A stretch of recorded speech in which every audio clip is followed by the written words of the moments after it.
Good afternoon, everyone. I'm going to go ahead and call our meeting to order this 9th day of April at 1 p.m. The mayor has an excused absence for today, so I will be presiding. I just want to do a little bit of housekeeping before I have our Madam Clerk call the roll.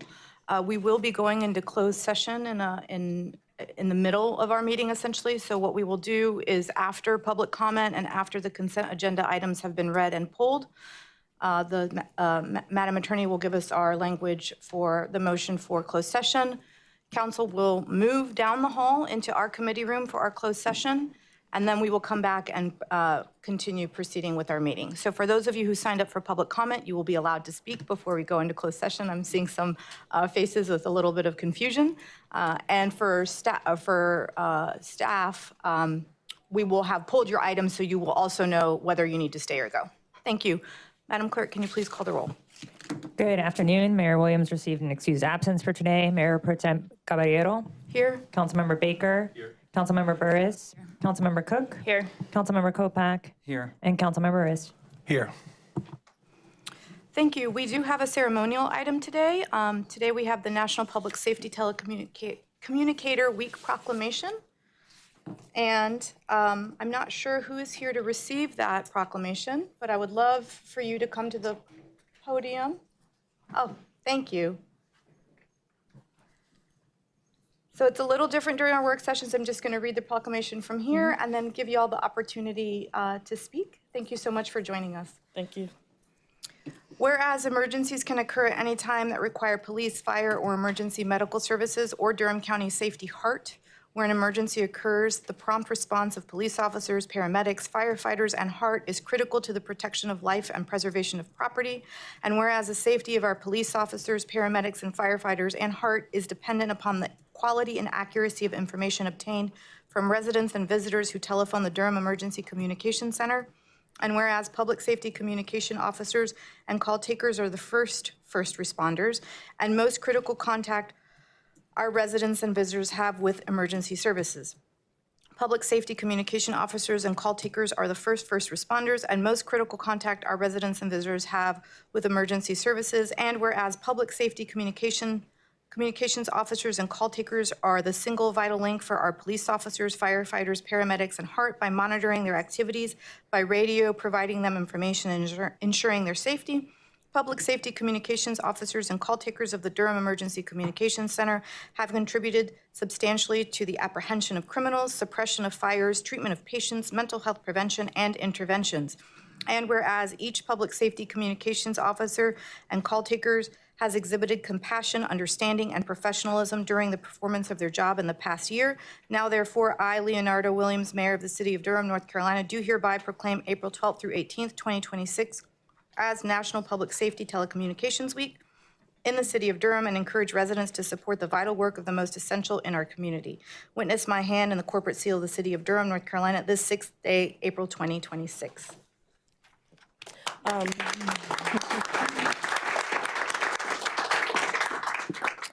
Thank you for this proclamation on behalf of Durham Emergency Communications Center. We are honored to serve the residents of Durham, answering every call with professionalism, compassion, and dedication to public safety. This recognition reflects the commitment of our telecommunicators who work behind the scenes day and night to support our community and first responders. We're grateful for the city's trust and partnership, and we remain committed to serving with excellence. Thank you. Thank you.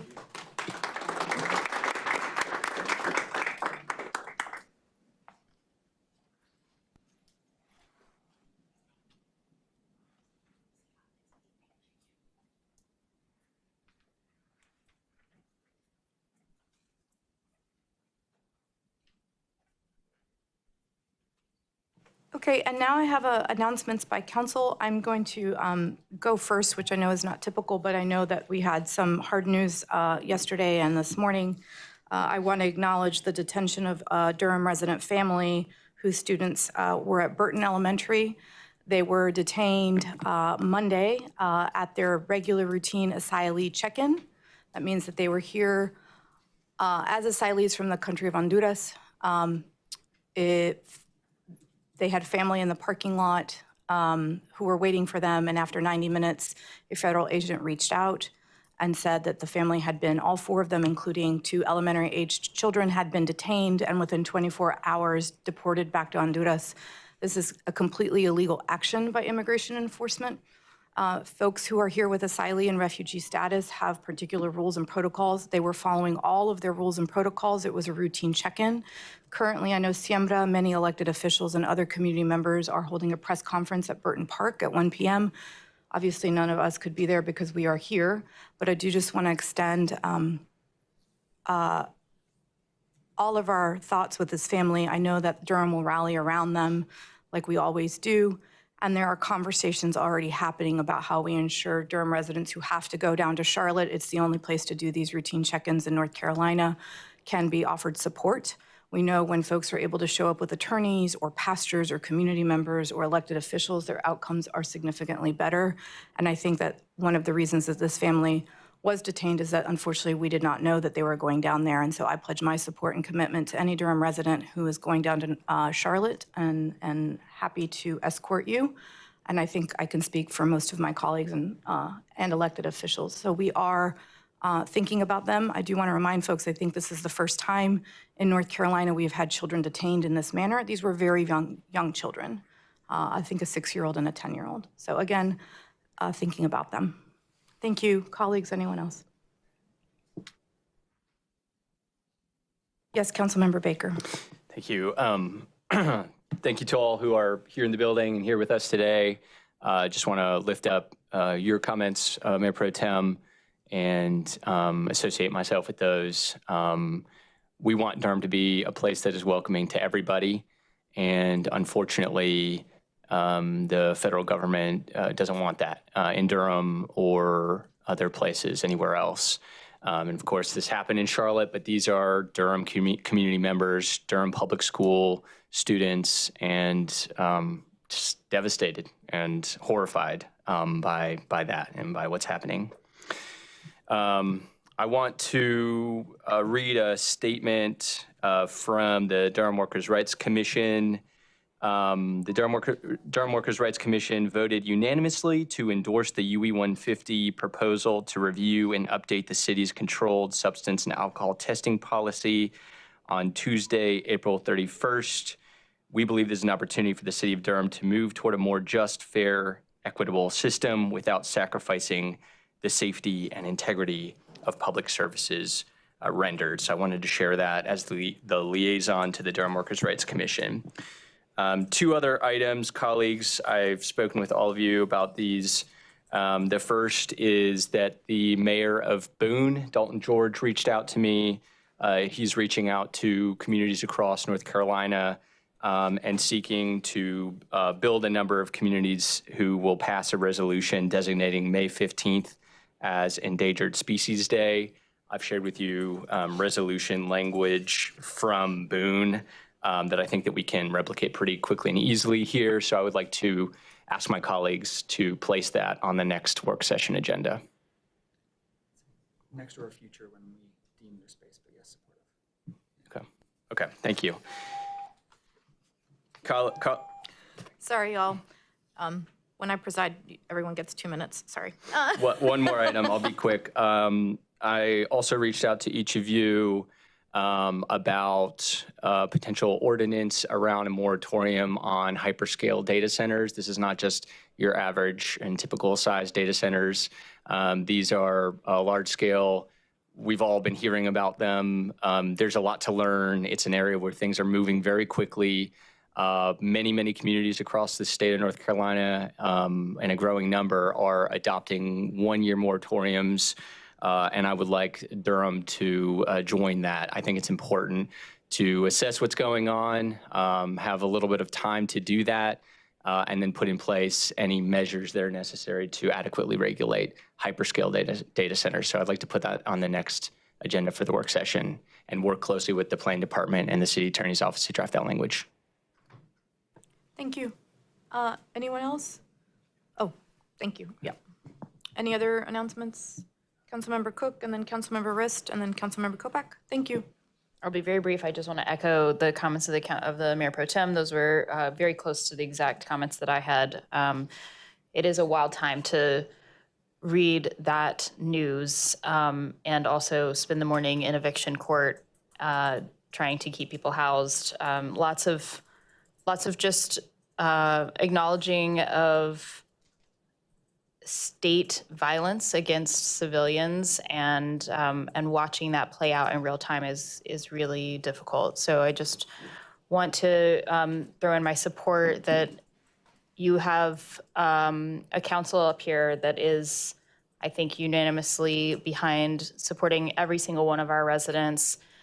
We are not discriminating on the basis of your income, your background, where you come from, whether or not you have documents that say that you're legal enough for our federal government, which is on the line as well, what those documents might be.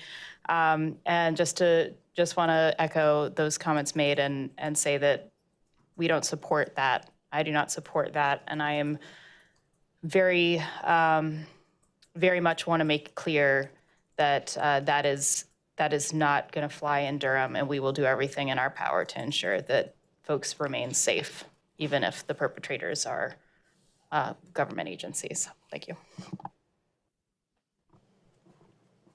Thank you. Councilmember Rist. Thanks, Mayor Pro Tem. Good afternoon, colleagues. Good to see you all, City Manager, Madam City Attorney.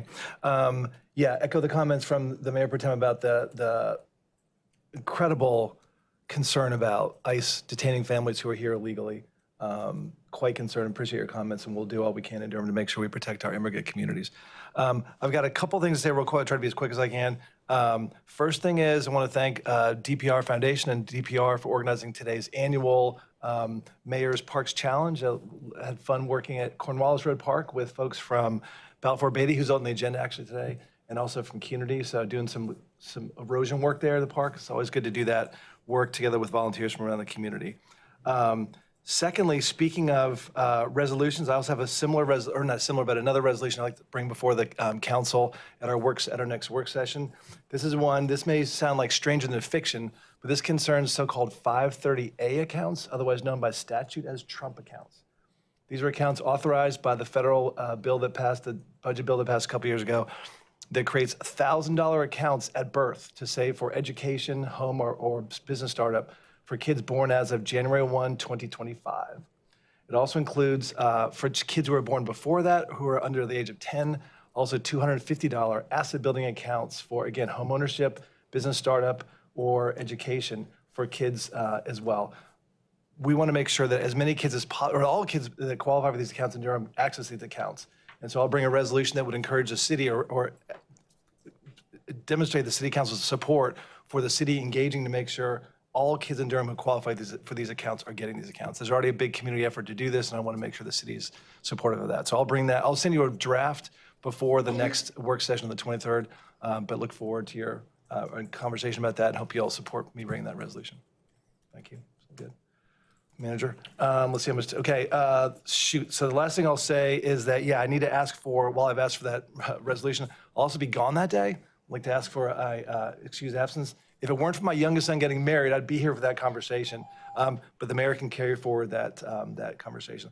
Also, I don't have time to say it all, but I do want to say there was a key meeting this last week between folks from HUD and the Durham Housing Authority to visit what's happening with the Durham Housing Authority, all the Housing Authority is doing to get out of its troubled status. And that's based on improving unit conditions, increasing occupancy, but also repositioning McDougal Terrace. And without going into great detail, I just want to say that if I can just briefly mention, DHA, is, without any direct city support or federal support, is gradually transferring families out of McDougal Terrace into different properties that are being redeveloped. It is doing that work. There's a plan now for half the residents, half the 360 residents have been or will be moved out. There's a plan for the rest of those residents. This is a key objective of losing our troubled status or getting out of troubled status.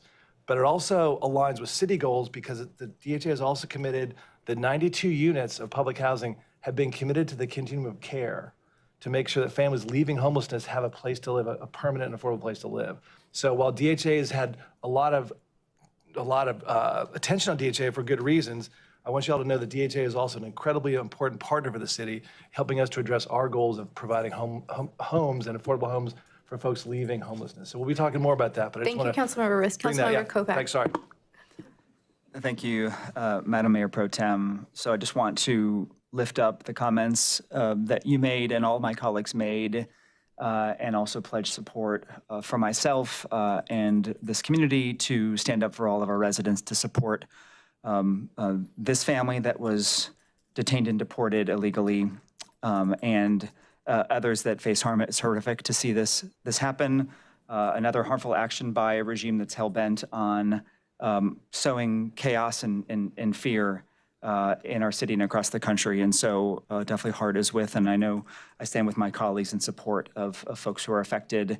I'll just say as well that I'm interested in the city exploring the UE 150 recommended updates to the substance use policy. I'm interested in looking at that myself and reflecting on ways that we can make improvements based on the Human Relations Commission endorsement and the UE 150 and other support for that. So just really glad to be here. Feel really fortunate to be in this room with my colleagues, with staff, with all of you residents here who care so deeply about our city, to be working together to support our residents in this community and move forward good things for all of us. So thanks everyone for being here. Thank you. Councilmember Burris? Thank you and good afternoon. So I want to associate myself with the comments made by my colleagues and just thinking about what precious times we live in now with this oppressive administration where we're currently at war. Country's probably bankrupt and we don't know what's going to happen from day to day, but it's still not time to give up and just want to make sure we encourage each other and hold on, but also fight back against this oppressive regime. Yesterday, I had the chance to go tour Durham Tech. Really excited about all the growth that's happening over there and the vision for the affordable housing, which is so exciting to know that they're going to prioritize foster kids and making sure they have somewhere to go. So excited about all the programs at Durham Tech that's going on. Also, a couple of weeks ago, the city manager and I were at the graduation for our police academy. It was a class of about 30, I believe, so super excited. It was good to see all those young folks and then seeing, I'm an empath, so watching the parents pin their kids who form DPD officers is really important to me to see. So again, looking forward to a great meeting, and I got done within a minute. I appreciate that, Councilmember Burris. Next up, I have priority items. City Manager Ferguson.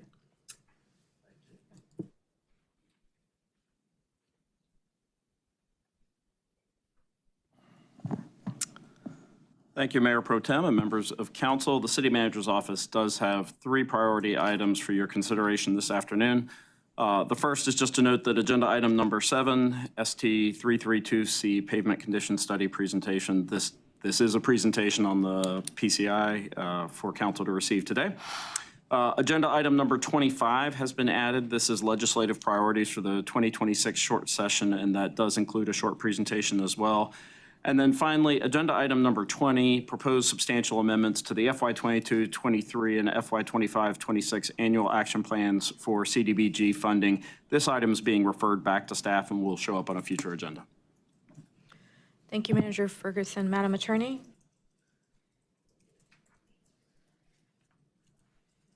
Thank you, Madam Mayor Pro Tem. Do you want to vote on the manager's priority items real quick? Oh, yes. Could I get a motion, please? So moved. All in favor? Aye. Any opposed? Okay, motion carries to accept the manager's priority items. Great, Thank thank you.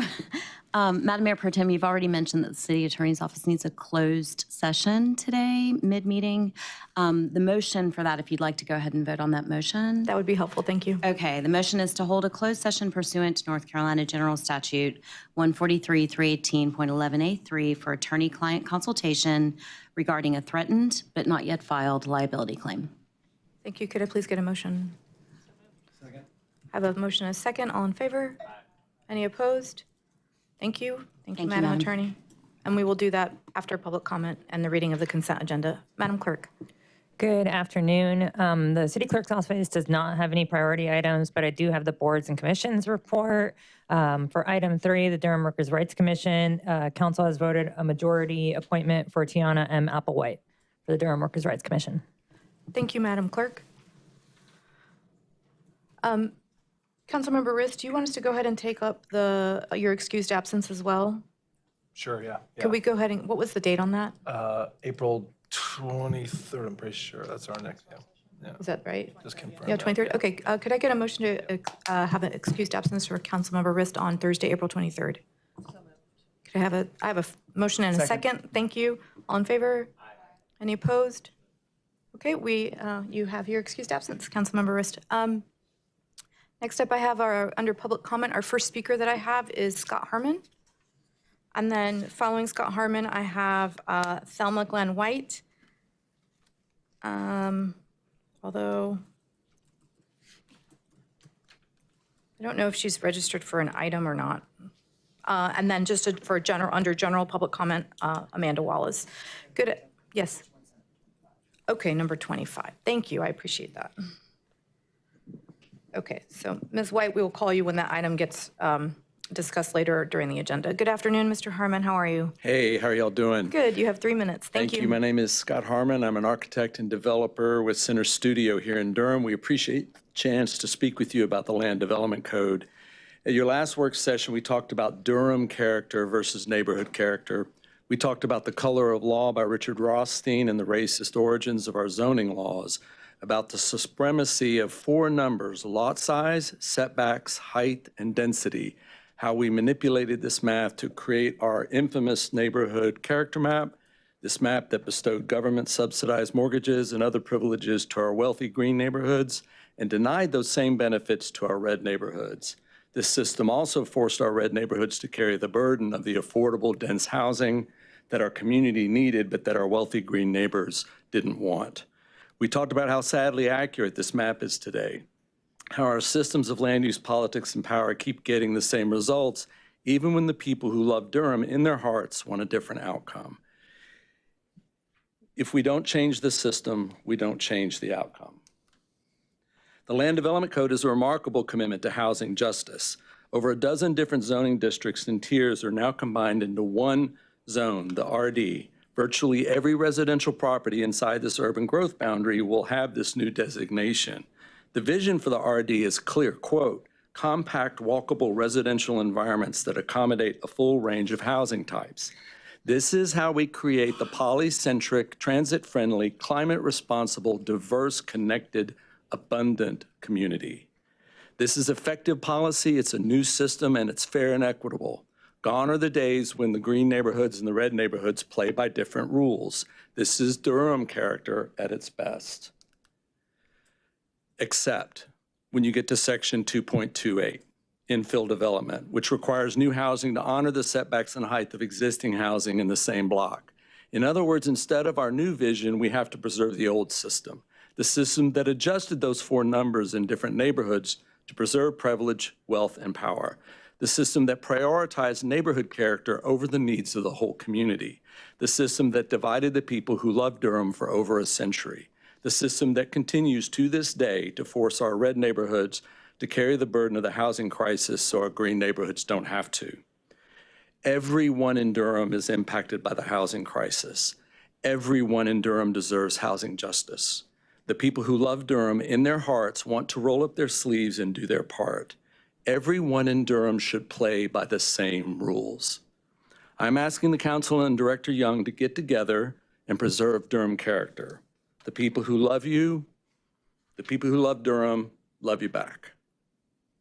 Thank you. Thank you. Next up, I have Ms. Amanda Wallace.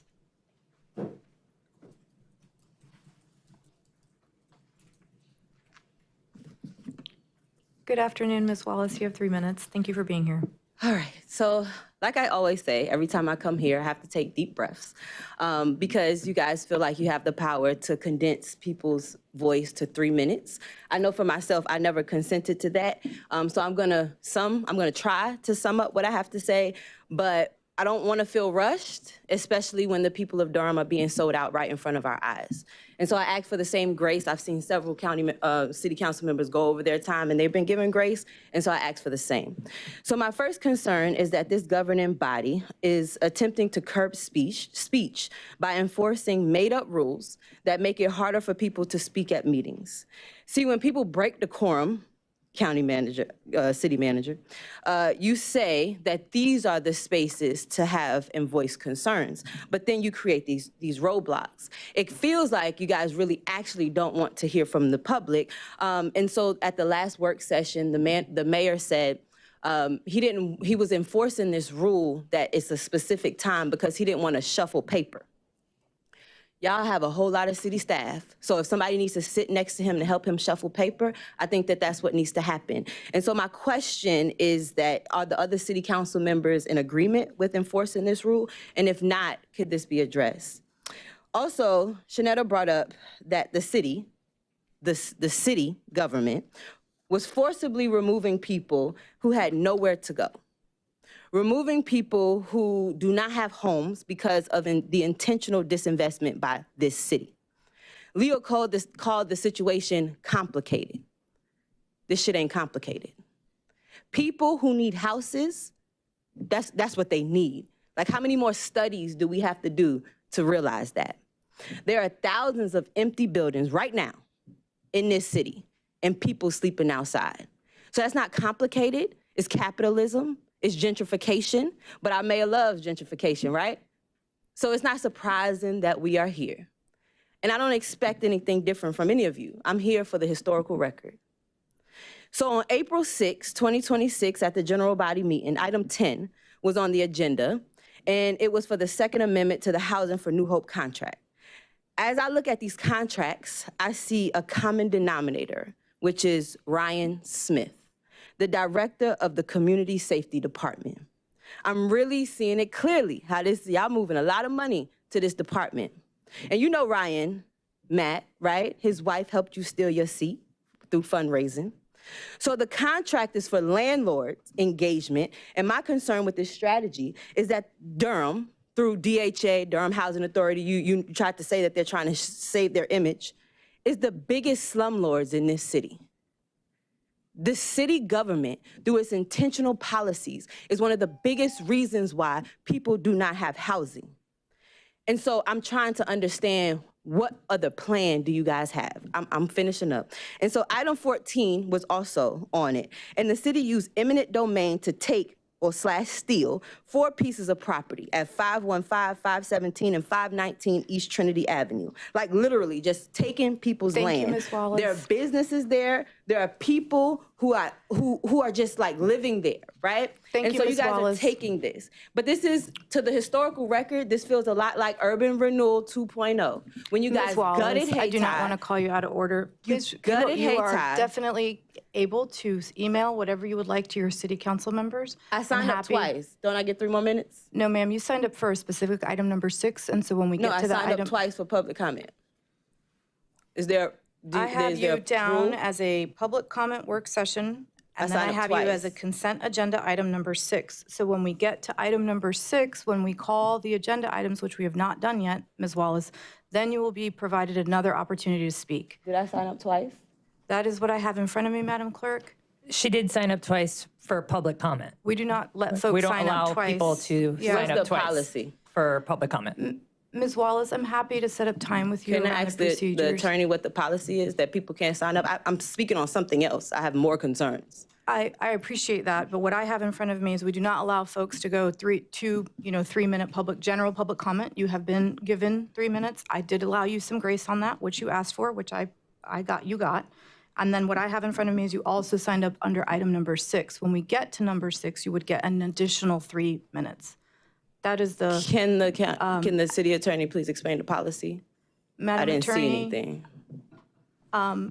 happy for you to do that, but I would like us to continue on our business. We do have a closed session today. So thank you. Appreciate your comments today. Thank you so much. Can the city attorney please explain? Yeah. The Mayor Pro Tem has addressed your concerns, and she's answered the question, which is is there a that we don't policy? allow people to duplicate their signups to buy more time, Ms. Wallace. That's But it. is there a policy that says that? It doesn't need to be written in policy. Okay, Well, but there's so also there's just not. procedure. Ms. Wallace, I'm just trying to verify for the people, right? Because you guys just make up rules as you go. No, and ma'am, so we do I'm just not. saying, We I have have more a things council to say procedure. that's I'm about not to what call I you- just okay. said. And I Ms. signed Wallace, up you are twice. now out of order. You're out of order. I keep telling y'all that. Thank you.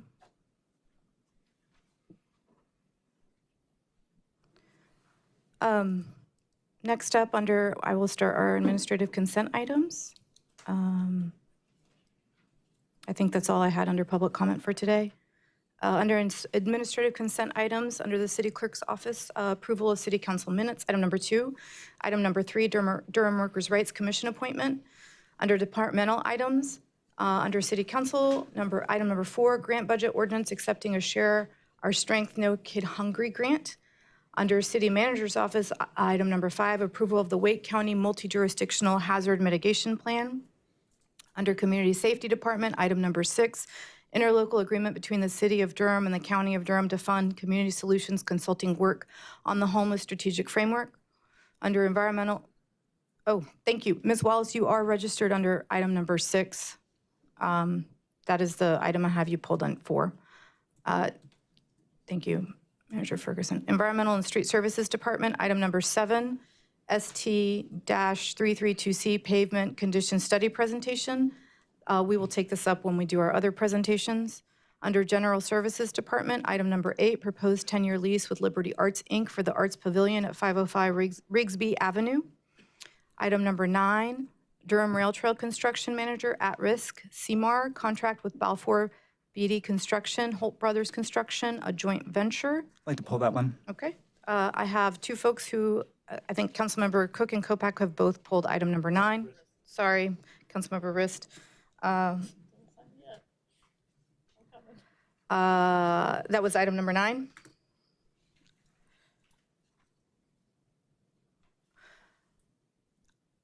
Number 10, interlocal agreement for fire and emergency medical services, station number 19, or 19. Pull that one.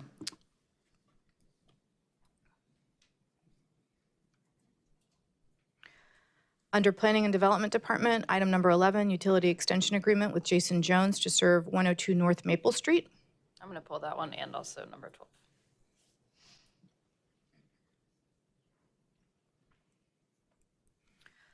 Item number 12, utility extension agreement with Zlightserd LLC to serve 2502 Angier Avenue. That has been pulled. Under Technology Solutions Department, item number 13, third amendment to the contract with Duke University for City Fiber. I pull that one as well.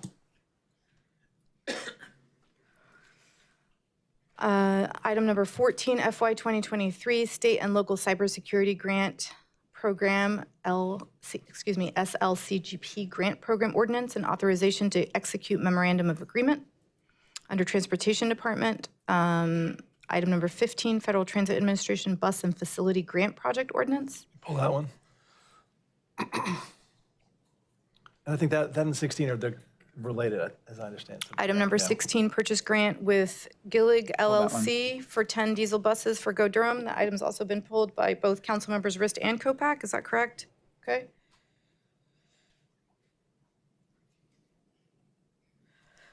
Under Water Management Department, number 17, service contract with Palmetto Underground Solutions LLC for the 2026 lead service line inventory field verifications project. Item number 18, award of construction contract for PC Construction Company for the Williams Water Treatment Plant Basin Improvements Project. And then under presentations, under the City Manager's Office, we have item number 19, American Rescue Plan Act update, ARPA, 25 minutes. And then we also have for public hearings, which we will take up at our next council meeting, Housing and Neighborhood Services Department, but that number 20 has been referred back to staff. Planning and Development Department, item number 21, Consolidated Annexation Bella Ridge. Item number 22, Consolidated Annexation Patterson Hall. Item number 23, Consolidated Annexation Morgan Farm. Item number 24, Consolidated Annexation 9415 NC 751 Highway. And then under supplemental items, we have the City Manager's Office, item number 25, legislative priorities for the 2026 short session of the NC General Assembly. Before we go into closed session, I would just go ahead and like to share what items I have pulled with you, Manager Ferguson. I have items number 6, 9, 10, 11, 12, 13, 15, and 16, and then I have presentations number 7 and 25. 7, 25, and 19. Yep. Okay, I think we will do the pulled items, and then I think we will do presentation 7 and then 25 and take up the number 19 last so that staff can leave. After closed session. Okay, so at this moment, yes, Madam Clerk. I believe Councilmember Kopak said that item 25 had a public speaker for They did, as thank well. you. Item 25, Ms. Thelma White. Thank you, Madam Clerk. At this moment, then, we are going to pause and go into closed session, colleagues, down the hall, and then we will return. Thank you so much.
Testing 1, 2.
Okay, we're back.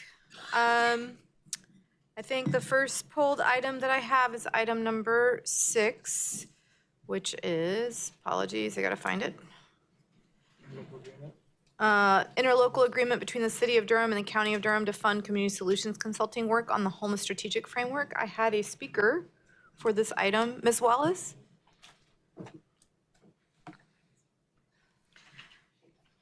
Good afternoon. You have 3 minutes. Thank you.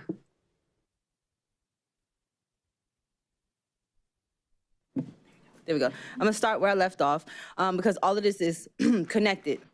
And so like I was saying, the city is stealing people's homes, businesses, and land through eminent domain and then wondering why people are unhoused. It's kind of like your outrage, like folks voiced outrage about the federal government attacking families through deportation, while the city and county work in collaboration to separate families right here in Durham through your family policing system. So I guess I understand how you guys' ideology just doesn't connect. But going to this contract through it, Community Solutions, I'm confused at like the whole thing. It feels like just a lot of words on a paper without any real outcomes. And so starting with the timeline, technically this contract is over and I'm confused at what the deliverables have been. Like there are still increasing number of people who are unhoused.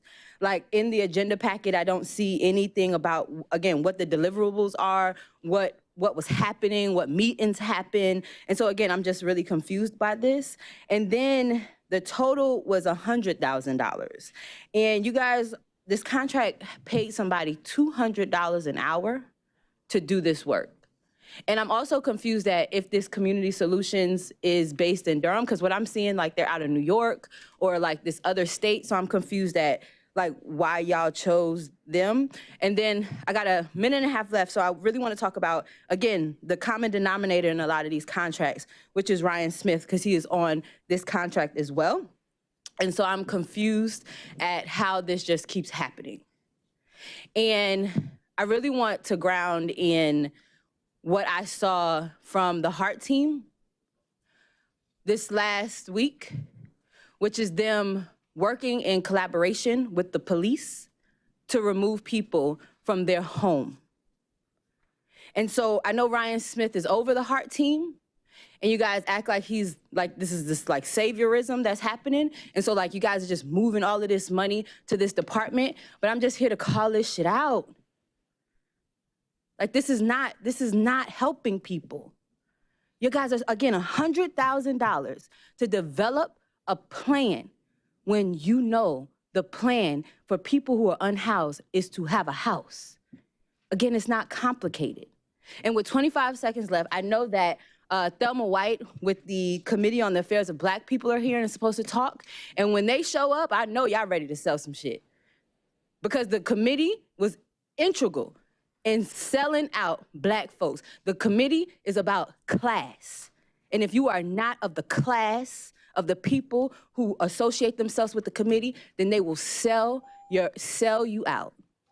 And so again, I'm just here to put it on the historical record that what Durham is doing. Thank you, Ms. Wallace. The next pulled item I have is item number 9, and I think Councilmember Brist pulled that.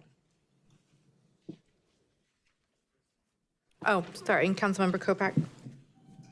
Good afternoon, Mike Oreska with General Services. Good afternoon. Councilmember Rist and then Councilmember Kopak. So, yeah. Exciting project. Really appreciate you being here. I know that when this is done, it's going to be a signature project for Durham, signature destination for Durham. Residents are like excited about this and they keep talking about it. So 2 questions though. We had initially planned to complete this by fall 2024. Now it looks like it's going to be June 2028, right? So I guess my first question is like, what assurance do we have that there will be no more delays in the rail trail, number one? Are there like incentives built into the contract to ensure that? If not, can we add those? Like that's my first question. Yeah, so currently there are no incentives built into the contract. Once we do work towards a GMP, that could be something that does get added in there. That would be a motion that comes to the council per our schedule around December. Was it a GN? Guaranteed maximum price, which is part of the CMAR delivery method. So the incentives can be something that does get added into the actual construction piece. And that comes when? That'll be back to the city council in December. Okay, so we can build that. That'd be helpful. And again, not to say like this is a really important project. I just want there's been so much conversation about this, so much excitement about this, and so I just want to make sure that we are delivering for folks as we promised, and there's no sort of any more reasons why we need to delay this. Second thing is, I appreciate General Services taking this far. You all have done a big job to sort of the initial concept. I know we expanded the concept and all that kind of stuff. All great stuff. My question is like, so once this is completed in June 2028. Who's going to manage the rail trail? And is that the Department of Parks and Rec? And are they on board with the plan for what the trail is going to look like, all the elements of it? Are they prepared to take on management? And will that be a seamless process? I just want to make sure that once we complete this, that it'll be a seamless handoff, if it is DPR, so they can manage it as we all intend. Yeah, so I certainly don't have the answer today, but I also do know that there are ongoing discussions between General Services, DPR, and trying to iron out the details of how it will be maintained, who will be managing it from a trash perspective, a landscaping, mowing. But as of today, there's not a definitive answer. And are those conversations that are happening with DPR about what that looks like when we complete this? I believe so, but I'm not positive. I can't speak on that. Yeah, I just want to ask the manager to make sure that we have complete alignment between, if it is DPR to manage in the long run, that there's complete alignment between what the plan is here to develop it and DPR's role going forward. As those discussions continue and come to resolution, we'll update council with the full plan and answer any questions that you have. Okay, thank you, appreciate it. Thank you, Councilmember Kopak. Yes, first of all, and perhaps this just requires a bit of a historical perspective I don't have yet, but understanding the $300,000 agreement here for pre-construction services, what was McAdams' role in this work? And wasn't this work that was already programmed and budgeted? And how does this relate to that? Certainly. So McAdams was the designer of record for the project.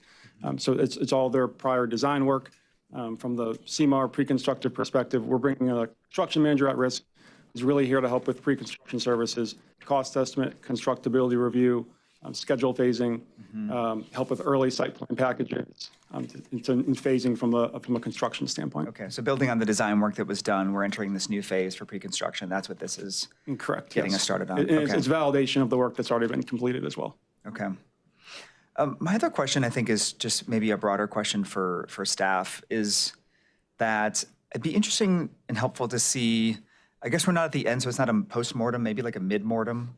I don't know the right term for that, but to sort of understand, where we are today, where I think we were projecting $11.6 million in 2021 for this project. Now I think we're looking at $36 million for the project. Just to understand and communicate, what are the reasons for that? Are some of the factors outside of our control? Is some of it decisions made by council? Is some of it approach by staff? I just think it'd be helpful to tease that out. I mean, just would love to have gotten, 3 rail trails, instead of one for the price of 3. And I think about Fork Creek as well, which, we ended up adding, years and millions of dollars onto that project, I think based on decisions from the council at the time. And it all may be perfectly valid, but I just think it would be good to surface that and understand to help educate and inform us as we enter into future projects. Is it because we want everything to be a signature project? And what does that mean, right? Is there something scrappier we can be doing that helps us achieve 95% of what we want? But I guess just helpful information on that to help guide our future decision-making on these sorts of projects. So I don't know if my colleagues would be interested in seeing that. It doesn't have to be on a strict timeline, but I would be interested in seeing that information in some venue to understand the reasons why we see like a tripling in cost over time. Certainly, we can definitely take a look at best practices, lessons learned, and come back with a report of how we got to where we got to and the plan to move forward and for future trails as well. Okay, thank you. Thank you. Does anyone else have any questions? Okay, thank you so much. Thank you. Item number 10 was pulled. I think Councilmember Kopak, that was you. That is the interlocal agreement for Fire and Emergency Medical Services Station 819. Oh, it's a super easy one. Just first of all, excited to see this moving forward. These investments are so critical for the department, for our residents, and also just want to highlight the work of General Services to be installing renewable energy solar as well on these projects as they roll out as well, which helps us work toward our climate goals and decoupling from fossil fuels. So thank you. That was it. Thank you. I think the next three items, I think, are you, Councilmember Cook. So the first one is item number 11, utility extension agreement with Jason Jones to serve 102 North Maple Street. Hi, good afternoon. So I want to talk about 11 and 12 in tangent. I'm assuming they're about the same. So can you just give us a little bit of a background about how this came about and how it's related to the issues that we're seeing in that area? Sure, and you recently received Sarah Young, sorry, Planning Development Department. You recently received a presentation about Goose Creek specifically. These are the first utility extension agreements that are coming through as a result of that. The Water Management Department has been meeting with folks. There were a number, and Rob Joyner is here with me to answer some more detailed questions. So these are the first few to come through where Water Management was able to find solutions that work with these properties. You may recall that one of the things they were looking at were, for instance, if there was no additional flow, like it was demolishing something and putting something back and it was basically going to be the same number of bedrooms or maybe with a nominal increase that was already accounted for, they would be able to move forward, but we would still require a utility extension agreement. And so that's what these two are. And I don't know if Rob wants to add anything to that. Robert Joyner, Water Management Department Assistant Director. I just wanted to let you know that the reason that you're seeing the extension agreements is that is the best vehicle to memorialize everything so that reviewers can understand it, but it also provides a vehicle for banks and loan officers and other things that underwrite a lot of these projects and allow them to go forward. They need something in writing from the city, and because this adapts well to that process, and it's used traditionally in the development process for all new development, which you see all the time. Extension agreements, CUPAs, as they're often referred to, are part of your standard zoning packages and things of that nature. Thank you. That's helpful context. So back to what you were saying, Director Young, that we had these numbers were accounted for in that presentation as ones that we thought that we were going to be able to have a fix for. Yes. So nothing surprising with this, but just that we are moving forward with those solutions. And then I guess to you, Mr. Joyner, or to either, but these are still going to be at cost to the developer, is that correct? 100%. Okay, but they will be able now to utilize loans or underwriting because of the instrument that we're using. Correct, yeah. The Department of Water Management is going through and meeting with each of the customers who've contacted us, and these are the solutions that we have that we've brought forward. Contacted close to 90 customers that are operating in this area and looking at solutions, and we're finding a wide variety of solutions for folks to be able to move forward, at least in some part. Yeah, thank you. That was all my questions. Appreciate y'all coming up. Thank you. Councilmember Cook, you also had item number 13, the third amendment to the contract with Duke University for City Fiber.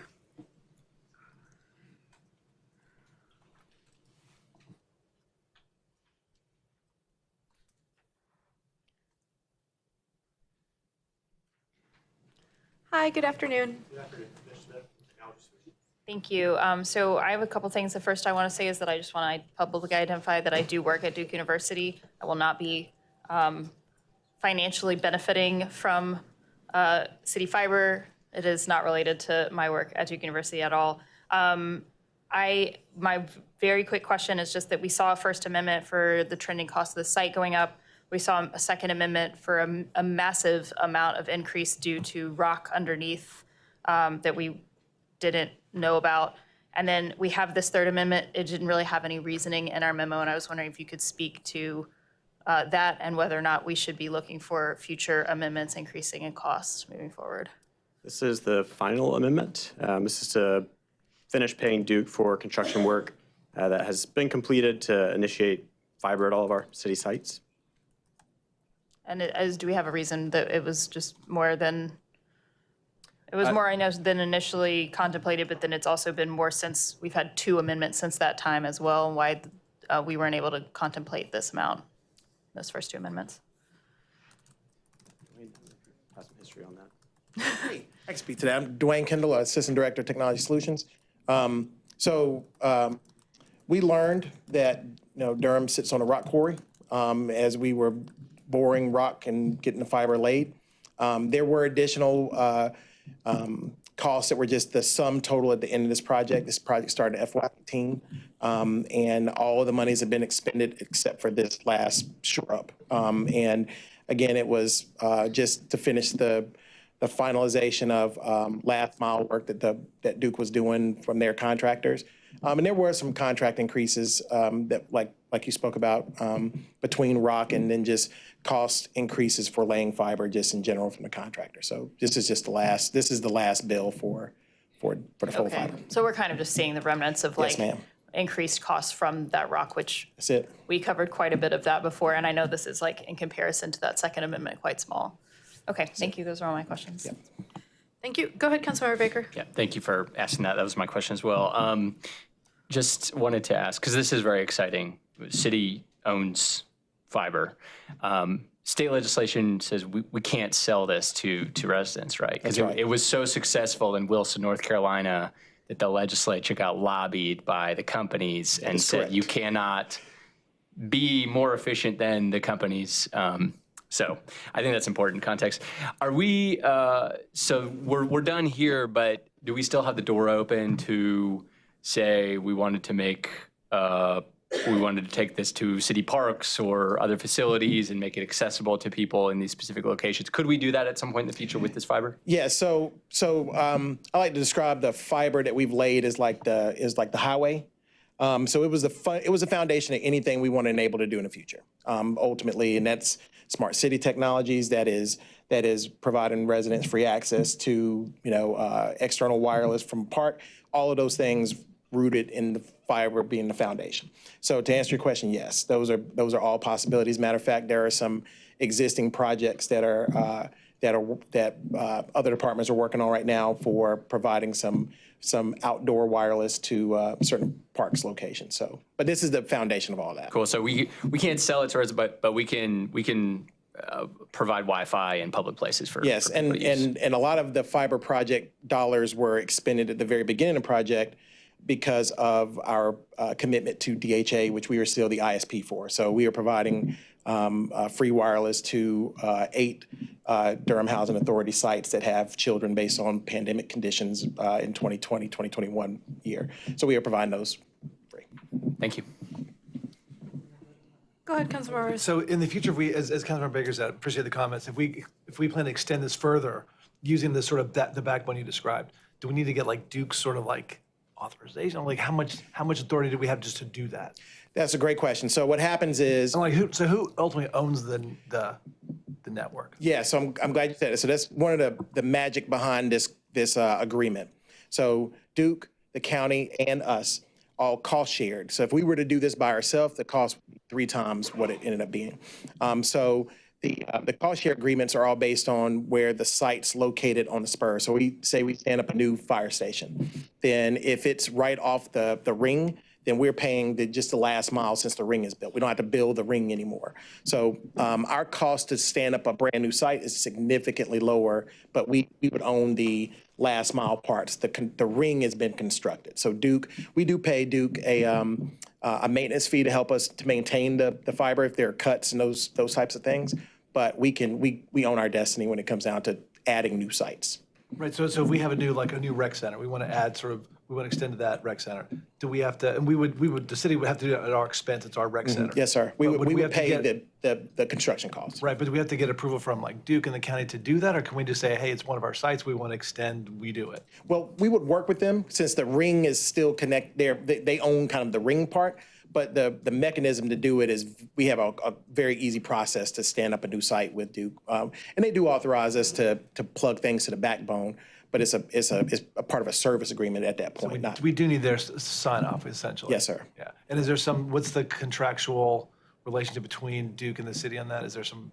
Yeah, so we do have so we're working on the process of SLAs essentially for managing and maintaining the support, but the original agreements cover our the build and the growth parts of the whole network. Okay, thank you. Thank you. Go ahead, Councilmember Kopak. Thank you. So having not been here for the prior discussions, just some other quick background. So yeah, so this is a cost share between the city, the county, and Duke University. How much is the kind of the entire investment in total for this work? Yeah, so our part was $9.6 million over since FY17. So we've been in construction with them since FY17, but the total, Duke has been building their back. They were going to do it anyway. And just give you some context. Their original intent was to just build all of their sites, a fiber network for their sites. And then they offered, and gratefully, they offered us to be a part of the cost sharing. So we paid for our parts up to a specific, up to a specific spur on the network nodes. So it would have been a lot more if we were to try to do it ourselves. Our mission was to divest from Spectrum, Metro E, and those kind of. So we're beholden to Spectrum's costs and their SLAs, and by us having our own fiber network, we can deploy gigabit connections to each of our sites. Yeah, our portion's 9.6. Okay, thank you. Appreciate it. Thank you. Does anyone else have any questions? Okay. Next up, I have item number 15. I think Councilmember Riss, you pulled that, and that is the Federal Transit Administration Bus and Bus Facility Grant Project Ordinance. Good afternoon, Sean Egan, Transportation Department. Good afternoon. So exciting stuff. It's always good when the FTA is giving us money to buy more buses to replace our buses. My question is, why diesel? So a couple of reasons. We had a conversation at the budget retreat in February of 2025 about the additional costs that we see for electric buses and the change in the federal policy position around battery electric buses. So, with the new administration coming in January of 2025, they made it clear at the beginning of the administration that they would not be supporting electrification projects, electric vehicle charging, electrification of buses, and that to the extent that they were making decisions about things like grants for bus purchases, that their priority was fossil fuel powered buses. So the combination of the additional cost associated with the electrification, as well as the lack of, there had been prior to that support, the city had received millions of dollars in federal grants for bus electrification previously, but it became clear in early 2025 that that the policy direction had shifted at the federal level. And so if we were going to secure competitive federal grants, we would need to apply for a fossil fuel powered vehicle. So my recollection of the conversation, and I'm getting older, so I may be sort of like a little bit shaky on this, but I thought we talked about hybrid buses back in the budget conversations last year, that we were sort of going hybrid, not sort of full electric. As I recall, the conversation was electric or diesel. Our experience with hybrid buses to date has been very unfavorable. So our highest failure rates as well as our highest maintenance costs are with our hybrid diesel electric fleet. So after we purchased buses in 2010 and 2012, we discontinued the hybrid program. We were seeing very little savings in life cycle cost or emissions, and a significant increase in failure rates as well as maintenance costs. So I guess I appreciate that. I guess my question would be then, so what does this do to our climate goal is related to like city facilities and our fleet, right? So what is now buying, is it like, it's 6 of them, right? 10. So what does that do to our, like where we are in sort of on the progress to reach our climate goals? And do we need to do something to sort of like mitigate for this, now these 10 buses? Because diesel's not, I know diesel's been not like the old diesel, but still it's the dirtiest form of combustion, right? So I'll say that, yeah, diesel does not have the advantages that the zero emissions buses do on greenhouse gases or some of our other climate goal targets. I think where we're focused right now is really on looking kind of more broadly at growing our transit system, getting more people to ride transit, getting them out of their single occupant vehicles and onto transit. And in order to do that, we've got to have reliable transit, and we've got to increase the amount of buses in our fleet as well as the amount of service, the frequency that we're providing. And so our ability to do that is, it relies heavily on, having that availability of vehicles and then being able to replace our buses. So we're seeing a replacement cost of 2x for the battery electric compared to the diesel buses that when you include the bus as well as all the charging equipment that's required. So that's a particularly challenging position for us financially without the kind of federal support that we were previously receiving. No, I totally understand the sort of like the budget challenges, and I understand as you know, I'm completely on target with the goals of increasing ridership and making sure our buses are reliable and frequent. Again, the question is like, so what does it do to our climate goals, and what do we need to do to compensate for that, since we are bringing 10 diesel buses now online? Yeah.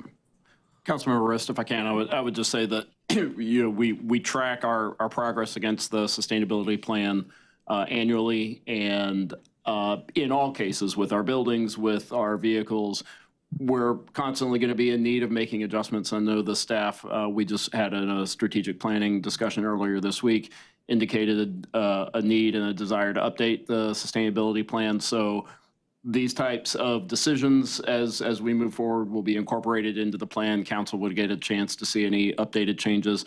Obviously, this transition does make the goals more challenging, but we will continue to look for opportunities to address them. I do want to underscore, I think, Director Egan's recollection. I think we were fairly specific in that budget retreat about this being an unfortunate but necessary transition based on the finances in this fund, that we simply could not fund the difference between diesel and electric once federal support just disappeared. I'm glad my colleagues' recollections are better than mine. So yeah, Thank you, Councilmember. Thank you, Councilmember Baker. Sorry. Yeah, it is unfortunate, and I very specifically remember the conversation and where we landed because I think about it a lot. I think about it a lot because it does suck. But I do think coming back to getting people out of cars has a huge positive, benefit for the climate. But the battery powered has many more benefits besides just the climate. They're much more comfortable to ride. They're much quieter if you live on a bus line. And so, yeah, it is unfortunate. I was just going to ask one question because previously when we talked about this, I believe, Director Egan, that you mentioned we were still looking into maintenance costs and how those compare. I remember hybrid being by far the worst, but maintenance costs between diesel and battery powered. Do we have any more information about how those compare? So we have a little bit more. We received in the last 3 months 15 new battery electric buses. So we have 22 battery electric buses in revenue service right now, but 2/3 of those have only been in operation for a couple of months. So we are seeing good performance from them, improved performance, and we're also seeing that the cost, sort of life cycle cost, especially with diesel fuel prices where they are right now, is shifting very much in favor of the battery electric compared to our diesel fleet. So I'm glad that we have them because it is helping to mitigate the impact of the recent increase in diesel fuel prices on our budget. Thank you. Thank you. Councilmember Kopak. Yeah, thank you, Director Egan, and for kind of returning back my colleague to the question of that comparison. So as we get more data, would love to see that. And, the unfortunate and totally unnecessary international state affairs that we're in, are contributing to the issue, but we see volatility generally, right, around fossil fuel prices, which I know EVs over the long term can help us to mitigate. So thank you for studying that.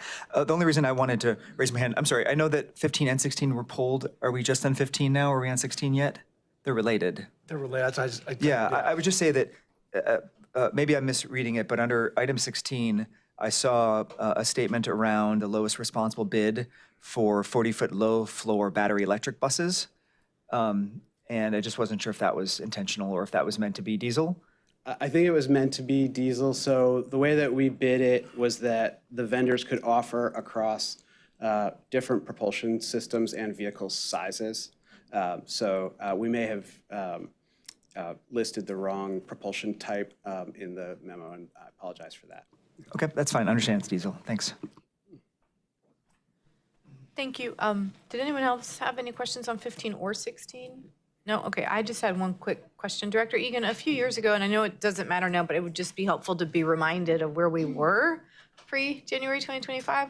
What were the original goals on the full, like there were clear goals on electrification of the fleet, and we were being really aggressive. So I just wanted a reminder of that. So what we, in the carbon neutrality plan, we set out a goal to be 100% electric fleet by 2035. So we will not meet that goal. Electric fleet by 2035? Yes. And then based on what we're doing now, and if you can't provide that currently, that's fine. To your point, we know that diesel is more expensive, so we may, the cost benefit analysis of that might change. What do you all think would maybe be our target then? Or how close will we be to the target? To 20, I mean, is it 2045? Is it 20, like what's the damage done, I guess? I think, we're looking at 2040 or later. And so it'll depend on the advances in the technology, to the extent that as the technology advances and is more broadly adopted, costs come down. That is typically what we see. So should the costs come down and should there be a change in federal policy support for electric buses, I think we could look at that 2040 or later range, but this is a 4-year term. Yeah. Thank you. So that's a just an important reminder. I remember at the 2025 budget retreat, it was a long conversation specifically on this, and it was painful then. And this is just a reminder. And that these vehicles are extremely expensive. The help that the federal government was providing us was critical to getting us to that goal. And so this is a direct reflection of what the kind of domino effect on municipalities who are also, not just Durham, who are trying to do this. Go ahead, Councilmember Rist. Yes, my question, so by 2035, like how close will we be, like 80% there? Like how close will we be roughly? We're at about a third now. Right now? And at this point, we're not expecting to purchase any more battery electric buses. At this point, our forecast is that we will be purchasing diesel buses at least through 2028 into 2029 when the current administration's policy framework is in place. And so that's what we're anticipating, is that we'll hold at that 33% until there's some significant changes either in the cost or the federal support. Thank you. Yeah, that's tough. That's a tough blow. Yeah, thanks. Thank you. I don't think anyone else has any more questions. Thank you, Director Egan. Thank you. I think those are all the pulled agenda items, because we did number 16 kind of tied up with number 15. And then I think we were going to do presentation number 7, and I flipped it. 25 will be our last presentation. So If those folks could come up.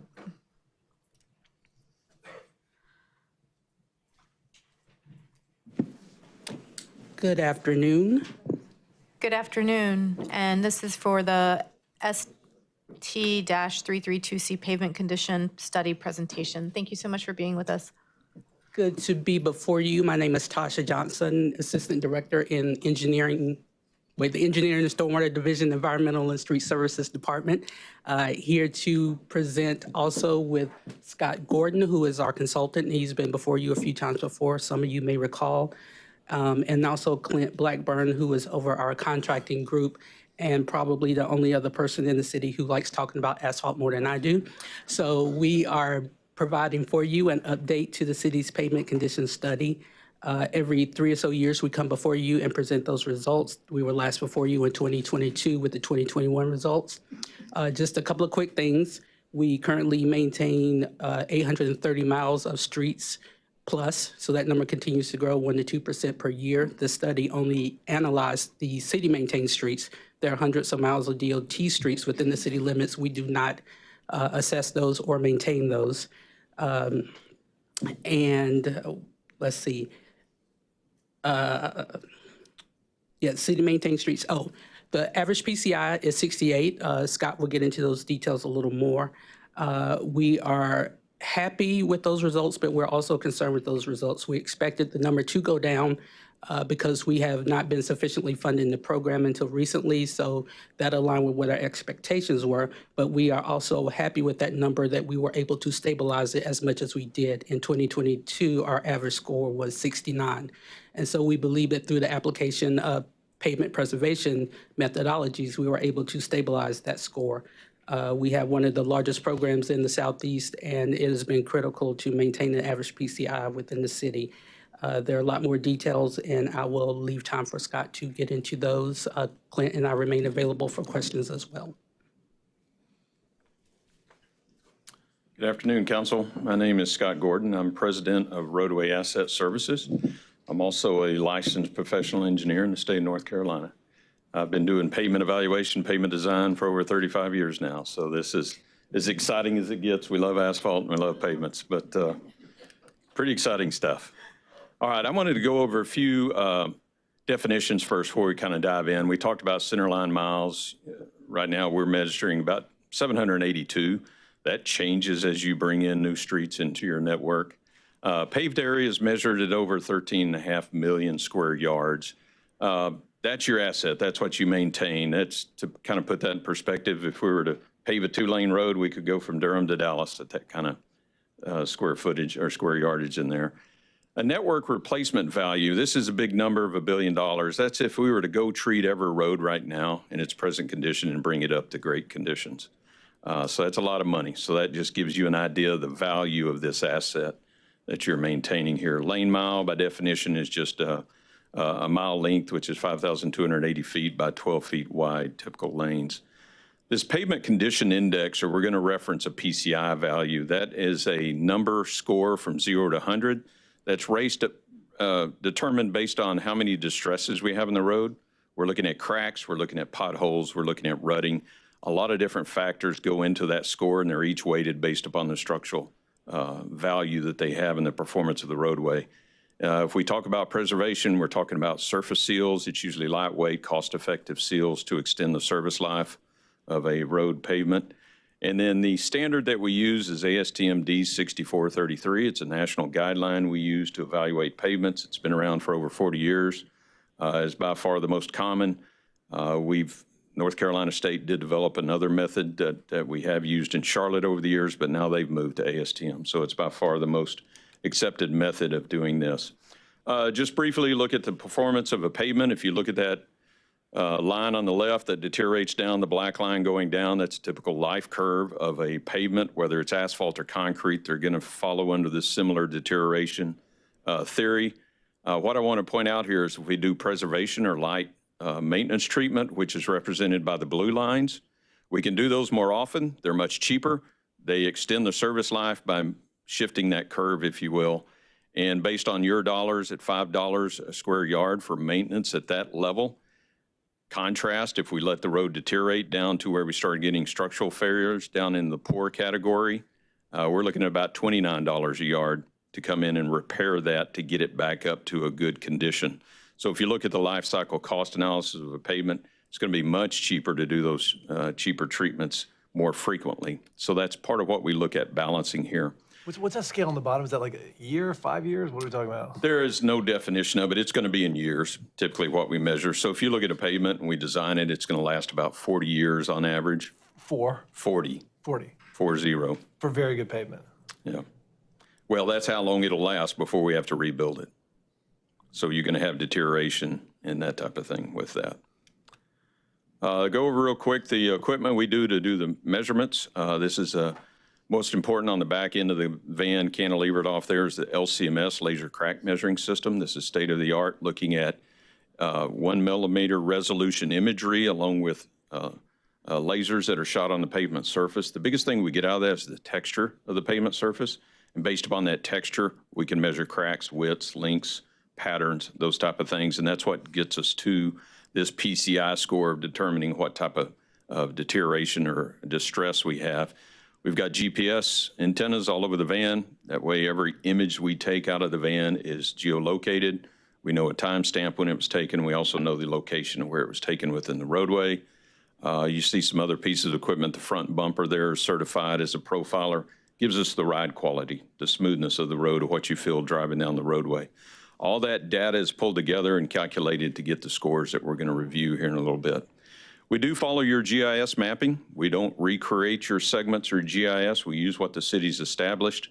We follow that. What we're doing is adding information to your geo database files with pavement information that we'll be able to update every cycle that we do this.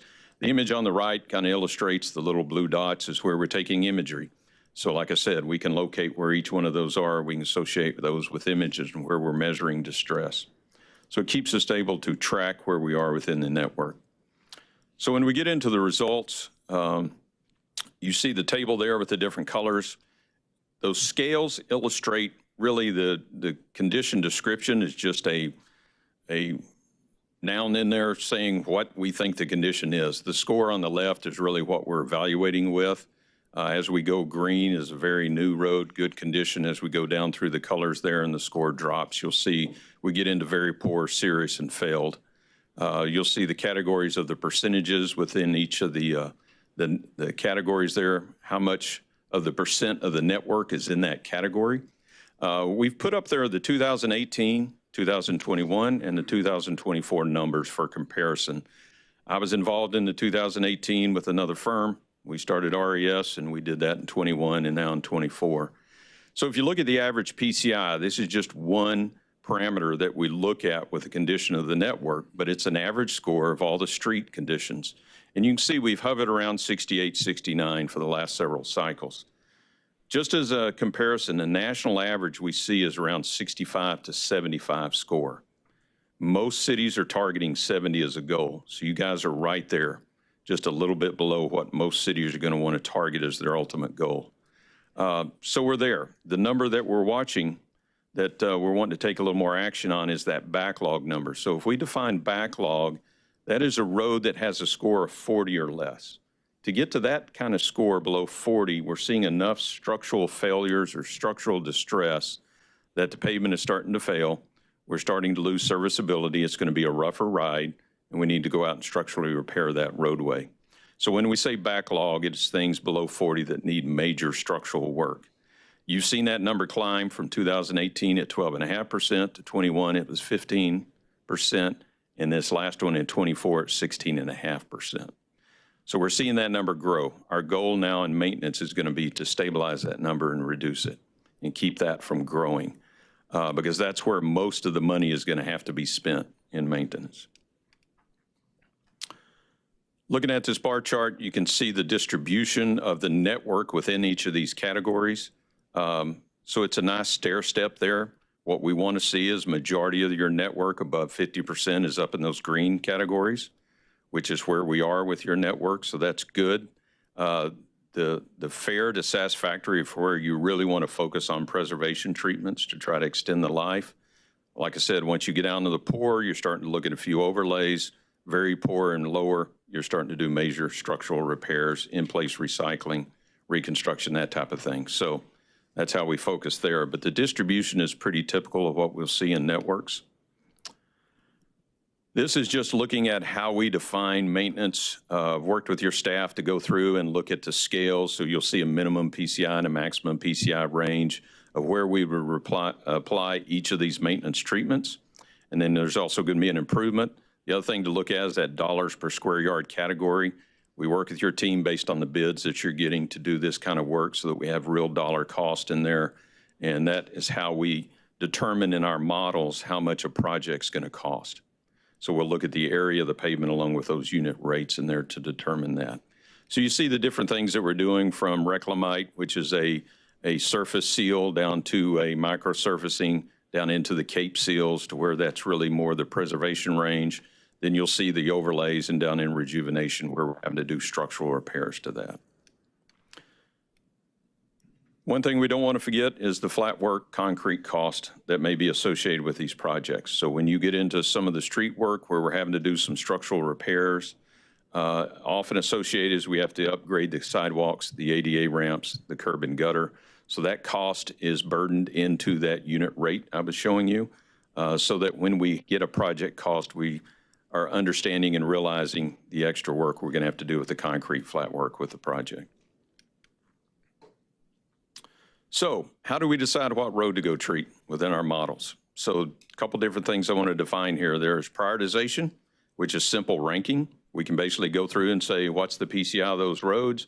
Rank all the roads from top to bottom of how they score as far as our pavement condition index. Some people want to look at that as, what if I just start working on the worst roads and do worst first? That's not your most cost-effective way of handling this. You're going to be spending all your money on big major projects. In the meantime, all the roads that are in fair condition are going to deteriorate down into that same bucket, if you will. You're going to be chasing it. You're never going to catch up with the money.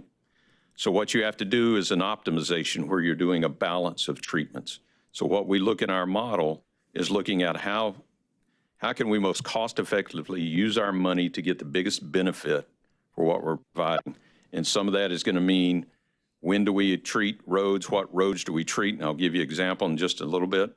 But we're looking at financial optimization, how to best spend our money to get the biggest bang for the buck.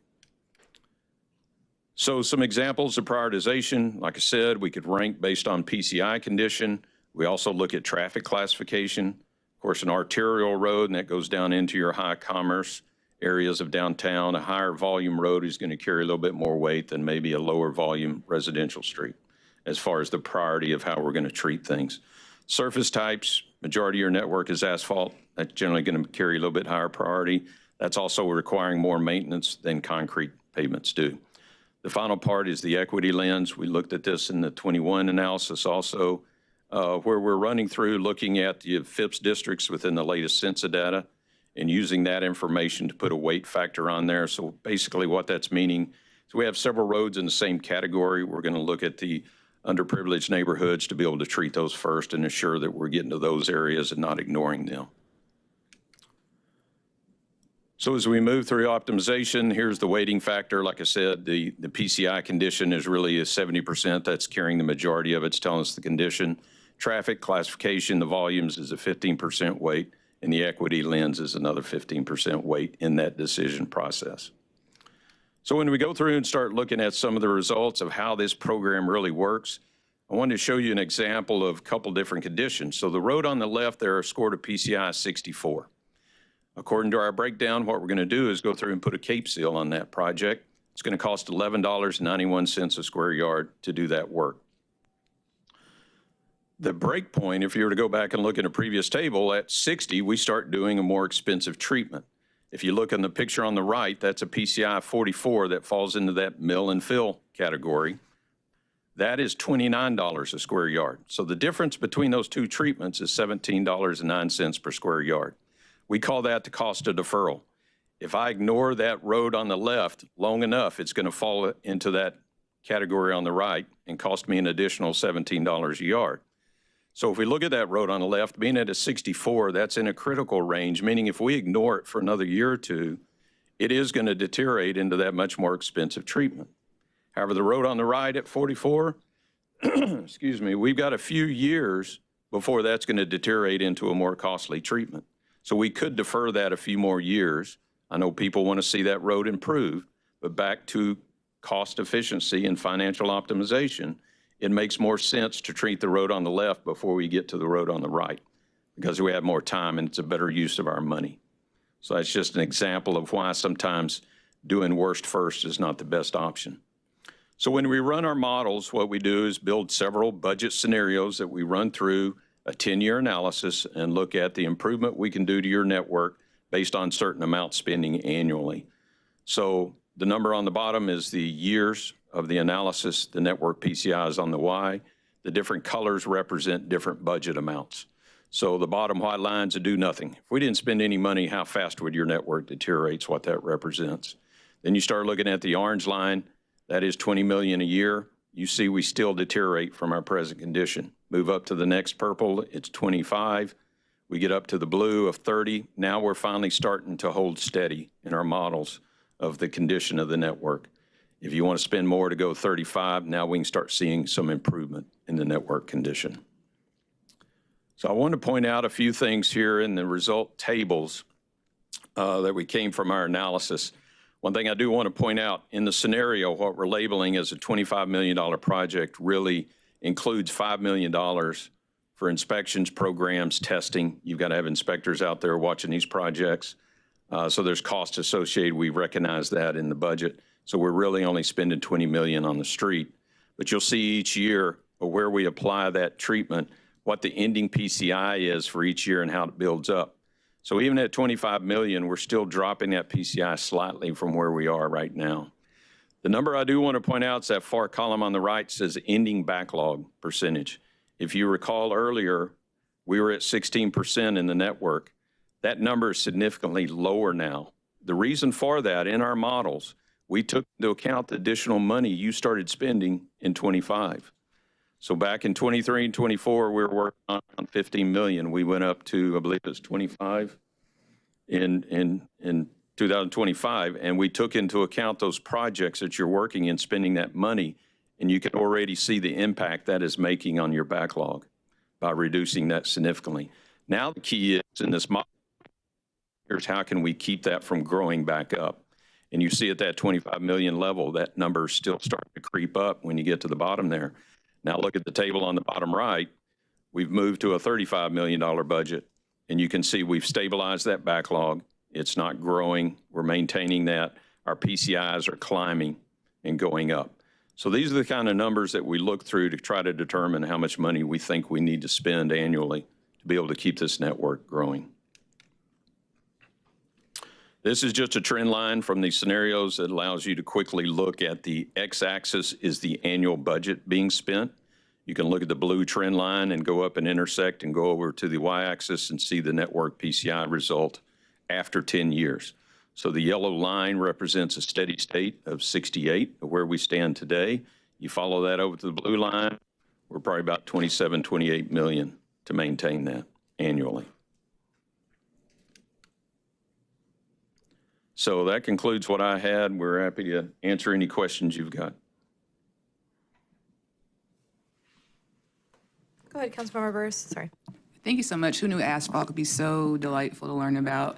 In regards to the PCI, I just had a question. Just wanted to know, for those that have been listed in the poor, very poor, serious category, is there anything that you can, like, is there a pattern around geography? Like, are y'all clustered in, like, certain communities, or can you, like, just unpack that a little bit more for me?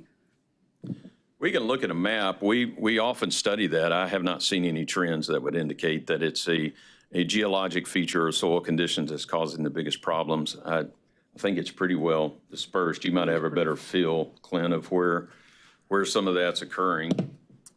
Good afternoon, Clint Blackburn with Environmental and Street Services. No, it's pretty much scattered all over the city. If you look at the PCI map that we have, it's kind of like a gunshot that went off. I mean, like a shotgun. It's just everywhere. There's not one specific neighborhood. Councilmember Cook, then Councilmember Rist. I just want to say that I appreciate y'all. I math is not my strong suit. My spouse has a PhD in it, and I'm like listening to y'all do these prioritizations and just so grateful that it is not on me to make these calculations. One thing I was wondering is that there was a statement in here talking about types of pavement materials and the difference in deterioration.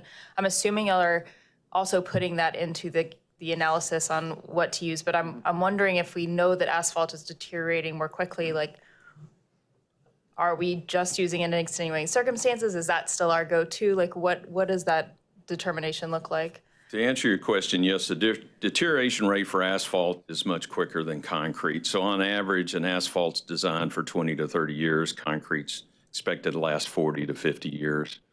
It's a more durable product. The problem is the cost is quite a bit more. Concrete cost can be 3 to 4 times that of asphalt in initial construction. If you do a life cycle cost analysis over those 30 or 40 years, the asphalt starts catching up because of the maintenance that's required with asphalt. Concrete, it's not a whole lot of maintenance other than sealing joints and maybe replacing a panel here and there. So asphalt is much more intensive on the maintenance side, but still, if you run a 30, 40 year, most analysis will say asphalt in the long run is still a little bit cheaper. And to add that, pretty much all of our streets have utilities underneath them. So as soon as you start cutting concrete, your maintenance costs skyrocket. So for us, asphalt really makes a lot of sense because of our utilities and what we have underneath the streets, and trying to maintain that and still maintain the upper surface. Asphalt's very easy to repair, very easy to cut a trench and put it back, and concrete is not. Okay, thank you. Yeah, I mean, I think this is something that comes up a lot for folks. They're just driving down the roads and they're like, oh, this didn't have a crack in it last year, or the city just repaired this road and already we can see blemishes on it. And so I think it's just an important thing for us to be able to explain accurately, but that makes sense to me. Those are all my questions at the moment. Thanks. Thank you. Go ahead, Councilmember Rist. Thank you, Mayor Pro Tem. Thanks for the presentation, and really appreciate this sort of like the analysis, kind of looking forward where we need to be. Residents in our annual survey talk a lot about roads, having sort of good roads in Durham, and it's something that around the country, like keeping the potholes paved is something that every citizen cares about where they live. So appreciate your work on this. I guess I'm trying to line this up with where we are. So for the last couple years, we've spent $25 million, right? And that's maybe like 10 million on CIP and 15 from the bond, or where are we? Yeah. I was going to put my budget director on the spot. Yeah, so the bond had a significant impact, adding resources to our paving budget. That those dollars are running out, but I'll let Director Royden share where we've been. Good afternoon, Christina Reardon, Budget Management Services Center. So we did have pre-bond 15 million that we were kind of providing for streets. 11 million comes from operating, 4 million from CIP, and then the rest, right now we're doing 25 million. The rest of that would be bond funding. Extra 10 million. The extra 10 million, yes. So we will be, that will be expiring. We have a little bit of money for 2027. About 2020, yeah, about another year or two of bond money, and then we will have to figure out a way to maintain that 25 million after that. So through fiscal year 27, we can do the 25 million. We can roughly. Mm-hmm. Yeah, that's good. And so your analysis says that like by doing the 25 million, we're sort of like essentially steady state. So it's good as we think ahead, we got to figure out what do we do to keep our roads. And I guess the other question related to that is like, so how many, if we've got whatever, I forgot the number you had there for paved roadways, but how many miles do we add every year of paved roadway? Like what percentage do we add to our network? Our network is increasing about 1.5 to 3% per year. It depends on the year. Some years we have a lot of miles added, and some years we don't. But it's roughly about 1.6% per year. So we got to factor that in as well. And is that a fairly geometric sort of the more miles, is it like exponentially greater cost, or essentially like, is it sort of proportional? We usually put an inflation on it, even in the costing in the model of about 4 or 5% to account for that. As far as what you're growing, we looked at that. I don't remember the exact numbers on the growth. But it's factored in. It wasn't significant, you know, in the number on that. It's going to go up several $100,000, yes, but it's not going to add millions to it as you add those in. So we need to be thinking about like after 27, 25 million plus, right? I mean, your model shows at 35 million, we're sort of getting to actually like improving over time. Right. So somewhere in that range, okay. That's really helpful. I guess my other question is, I appreciate the thinking about the prioritization versus optimization. It's very helpful to think about that. And I imagine like environmental and street services is already doing that kind of analysis, right? I guess my question is whether, and I know we hear this from residents, like Clint, I call you all the time and say, hey, like when's whatever road going to get paved? I get emails. So is environmental and street services going to prepare like a list or a plan for like which roads in the next, say, 3 to 5 years will be paved, so that there's a little more clarity for residents about, okay, I live on whatever street, I know that in 3 years it's going to be done because it's on the list. Because I know right now you've got the pavement, the PCI or the index, but it doesn't really say like which roads are going to be done when. So will there be a list that citizens can see to know like when will my road or my neighbor's roads be done? Absolutely. So we are actually working on a 10-year plan, mostly so that we can work with other departments like water management and transportation to plan out their work. And we will probably publish like up to maybe 5 years. Really, after 3 years, the plan gets really washy because you don't really know how things are going to degrade over time. It's a guess. So yes, we will publish some amount of years. I don't know how many we will wind up. We're going to have to look at the model. We're wrapping it up in the next couple of months, and so we'll get it on get it out there to everybody this summer. That'd be great. Yeah, no, I realize things do change, but I think some kind of plan that gives residents visibility on when and where would be really helpful. Yeah. I know also, like, I think DOT does this for state roads, right? And to make sure that and if you look at the DOTs, you'll notice that from year to year, those roads shift. So every time they redo their plan, and they do it once a year, those roads will shift years on occasion. And so that you'll see, but we'll be redoing ours like every 3 years. So every 3 years, you'll see the shift. And that's why I don't want to publish too much, because I don't want anybody to really get set like, hey, my road's going to be done, because it's not always on that exact, because as we see things deteriorate, they'll shift from year to year, because it's all about optimization. I get it, yeah, but that greater visibility, even in the short term, like 3 years absolutely. or so. Yeah. And does that mean we also, do we coordinate our work also with DOT if we see a road, I don't know, that's on their list, do we want to, for like another restriping is something we try to do when they're repaving? So does this plan also include us coordinating with DOT for what they're doing? Not really, because we are like I said, go ahead.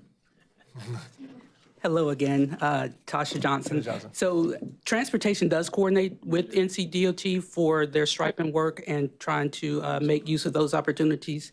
But this plan, the work that we do not often coordinate with DOT. So it's all local roads. So you don't. Right. Correct. Okay. Thank you. Appreciate it. Look forward to the plan. I know residents. I know BPAC. Everybody's been asking about that, so I really appreciate that. If I could expand on your question earlier about the time. Yeah. So if you take a street and you do nothing to it, it's 15 to 20 year maximum life cycle. So what we're doing, trying to extend the life to 40, and I actually kind of would like to see if we could make it to 50. So that's what we're trying to do, is extend the usable life cycle of a road, the level of service out many, many more years, from like 15 to 40 or even more. Yeah. Appreciate it. Thank you. Thank you. Go ahead, Councilmember Kopak. Yes, thank you. Really appreciate the presentation. Helpful to see the direct relationship between that increase in investment that we're seeing with bringing down the backlog and increasing our PCI. I think this is for a lot of folks the most evident and visible indication of their tax dollars at work. And both with the increase, I think, in the operating and CIP, and then the decision around the budget, which residents voted for. I mean, that is a direct relationship there. And so it's helpful to see that result. Thank you. Councilmember has mostly covered the main question I had about thinking about what's coming. So I understand that you can project out to about 3 years, but something that might be closely following after that point in 3 years it might change because something else may deteriorate faster. So it is a little hard to predict. But do you have like a database of all of the identified projects, and how long does that list go? How far out does it go? Even understanding that we should be careful about how to interpret that and making any promises about where it will fall. So that's what we're working on right now. Okay. So up until this point, we've been doing it from year to year. But we've been working over the last year to put together the 10-year plan. Mm-hmm. So at that point, we will be able to say, in the next few years, this is exactly what we're planning on doing. Okay. And that way we can better coordinate with, water management on their repairs and transportation with striping and other departments on the work they plan on doing as well. Okay. That will be super helpful and interesting to see. I have to say, I love the map. I'm a very visual person, and that was super helpful to be able to go across and see, which also just, is evident in what we hear from constituents about what they're experiencing on their road networks. And so thank you for that presentation of the data. My other question just has to do about different treatments. I understand that Greensboro may have backed off of some of their use of microsurfacing on high volume roads because of concerns around how quickly they deteriorate in those high volume networks. What is our stance on that, and what have we seen in our use of the microsurfacing treatment on high volume roads? Good question. So what you've seen, I'm sure y'all have seen some of the roads like MLK and Barbie where we've had some failures. That's a phenomenon called stripping. And I won't get into the details, but it has to do with the soil. So in the southern Durham, we have the Triassic Basin, and the soils hold a lot of water, and we have a lot of groundwater. So it's affecting those streets. So we have discussed not doing micro on the thoroughfares, high volume streets in the southern portion of Durham, mostly because that's where the Triassic Basin is. We've had a lot more success with it up north. So we're looking into that, trying to figure out exactly where that is and how that's going to affect the micro and where we can do better use those dollars and not have it deteriorate. And we're also kind of the conversation we've had with industry experts across the nation, or really in the South, this is a problem that many cities have, and as far as we can tell, it's not something you can easily predict, because it's about groundwater and there's a lot that goes into it, and so we are looking. So we're not going to stop doing it. We're just going to try to be smarter about where and how we're doing it. Great. Thank you, Mr. Blackburn and team. So thank you. Thank you. Councilmember Baker? Thank you. Thanks for being here and for the presentation. I think it rivals that parking presentation that we got. Just to, first of all, this shows, this is so important. This is consistently the largest line item in the CIP. So being as efficient as possible is vital, given how limited the resources are for the city. Just a couple questions. One is, let's say we have streets that are 36 feet wide and we go down to 28 feet or something like that. That kind of dimensional change, does that have any significant impact on reducing costs, or is it pretty comparable? I'll take that one. So yes, it will reduce the cost because we're not paving, we're not using as much material, paving as much roadway. So it does reduce the cost. And before I turn it over to Scott to see if he has more to say, I do want to reiterate, going back to the 10-year prioritization plan, that would be a financially constrained document. And so assuming that the funding remained consistent throughout that would only be how we could deliver it even on the first couple of years of that plan, much less the outer years. Yeah. And if you want to add? No, okay. You got it covered. And then things like shade on pavement, street trees, those kinds of things. Does that have any impact on on the quality of? Yeah, most definitely. The deterioration of asphalt is usually due to oxidation, UV rays on the surface. Deteriorates it, starts it, makes it gray faster, so you'll see it visibly. Excuse me. We're talking about allergies earlier. Trees is the other issue because of the roots. So if you look at the location of the tree, imagine those roots are pulling in moisture. They're trying to survive. So it's pulling all the water out of the soil. It's causing it to settle more. When a wet period, you get more moisture around the root ball because of the tree. And then those roots also pop up looking for moisture, and they'll heave the sidewalks and the pavement. So trees are probably the biggest thing that affect the performance of pavements. Okay. So some good from trees and some bad from trees. Good from trees, good slow, but the roots are the issue. Okay. I'm just going to assume they even out. Okay. So, all right. I love trees, but from an engineering standpoint, it's tough. All right. Okay. That's helpful. Thank you. Thank you.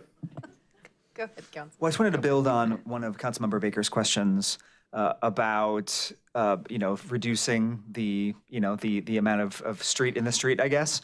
And so as we're pursuing greater efforts around traffic calming, across the city, projects that are going to, shrink city streets that are 4-lane highways, or in some cases DOT, but streets that are like going through our city that are 4-lane highways down to 2 lanes that instead have, let's say, bike lanes on the side. Like, do we track and think about, like, if we do a lot more of that it can like reduce our maintenance costs over time as well? Because obviously a bike or a pedestrian crossing across that asphalt or concrete is not going to be having the same impact as a large truck rolling down or cars.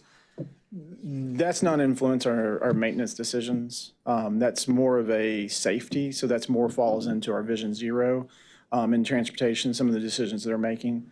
So as far as our decision-making process goes about maintenance and about, that's not, because it's not a majorly significant amount of money difference. When you're reducing from, like, let's say 30 feet to 20 feet, because we do have a square footage cost, and that's how we price things out. So it does affect it, but not significantly to the point that we would really make maintenance decisions based on that. Okay. It's really about safety, about Vision Zero, and about making good decisions about how to keep people safe. Okay, thank you. I think I'm going to use the privilege of my colleague as well to do some of my own mental math and assume that it still nets out in the favor of some cost reductions too, as well as safety. So yeah, it will save us money, but that's not part of the decision making. Yeah. Thank you. Councilmember Ruiz. Thank you, Mayor Pro Tem. So while you're doing your mental math, I'm going to try my elementary physics here. So it just occurs to me that so I know that heavier cars cause pavement to degrade faster, correct? Yeah. So what about the relationship between speed and absolutely pavement conditions? So more speed equals there's a relationship there, right? Yeah. So your high volume roads do deteriorate faster because they have speeds, they have heavier vehicles. Yeah, absolutely. That's why we see more of the deterioration on our micro on those heavy streets instead of our residentials. And in fact, with some of our high volume bus routes really beat our streets up, and we're having to go and beef those streets up when those routes change. Transportation is working on their bus rapid transit, and they're going to be running these buses every 10 minutes. We're going to have to work on those streets and make the profile thicker. But again, so weight times speed is more. Yeah. There's more stress. Yeah. Yeah. So we have our lobbyist from Checkmate here. We'll be talking later, right, about our legislative agenda. So if we drop the speed limit on all our city streets from 35 to 25, what does that do to maintenance costs? Slower speeds equal healthier roads. It is true. Would you agree with that? Yeah. So can you quantify that anyway? Now you're reading.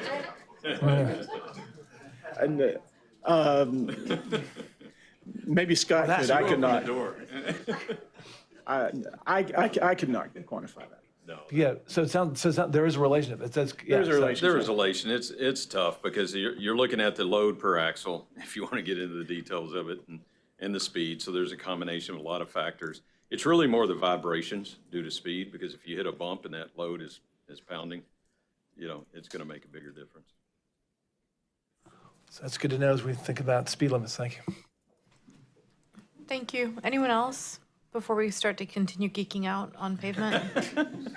Come on, we've had fun. I do actually have a question, because this is around our street tree program and our native tree planting and things like that. Some trees are better about the type of root system. So when we're thinking about our native tree planting guides for residents, are we thinking about the types of trees that we're encouraging folks to plant? Because I think, is it like sycamores that are like terrible and they're like their root system is really gonna cause a lot of damage? So the conversations I've had with our arborists, the city arborists, they are very much considering what types of trees that they put in the right of way. They have a list of approved trees that they, will publish. And when we, with our sidewalk projects, when we put in trees or work with them to put trees back in, they have a list of trees that they give us for that. So they are thinking very closely about those types of trees, yeah. Thank you. Anyone else? We're all good? One parting comment, I do this work all over the country, and I've got to say your group is one of the best that we work with. We agree. Including Charlotte, okay? But Yeah, and we heard that. Thank you. Yeah. Thanks, Next up is our presentation number 19, I believe. It's our American Rescue Plan ARPA update.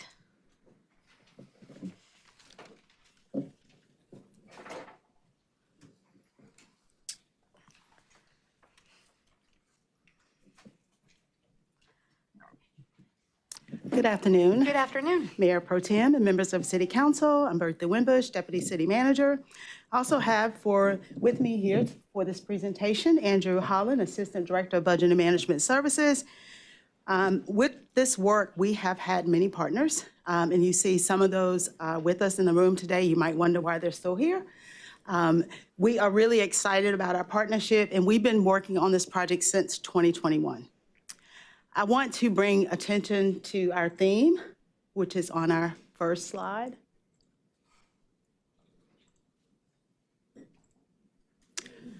Durham's down payment towards transformative change. This has been our theme since the beginning of this project. As I stated earlier, we've been working on this since 2021. So obviously we can't include all the information in this presentation. We would be here for a really long time. So we wanted to add all of the agenda items that have come to council related to ARPA funds so that if you would like to go see any of the projects, any of the agenda items, or watch the meetings, you have those here before you.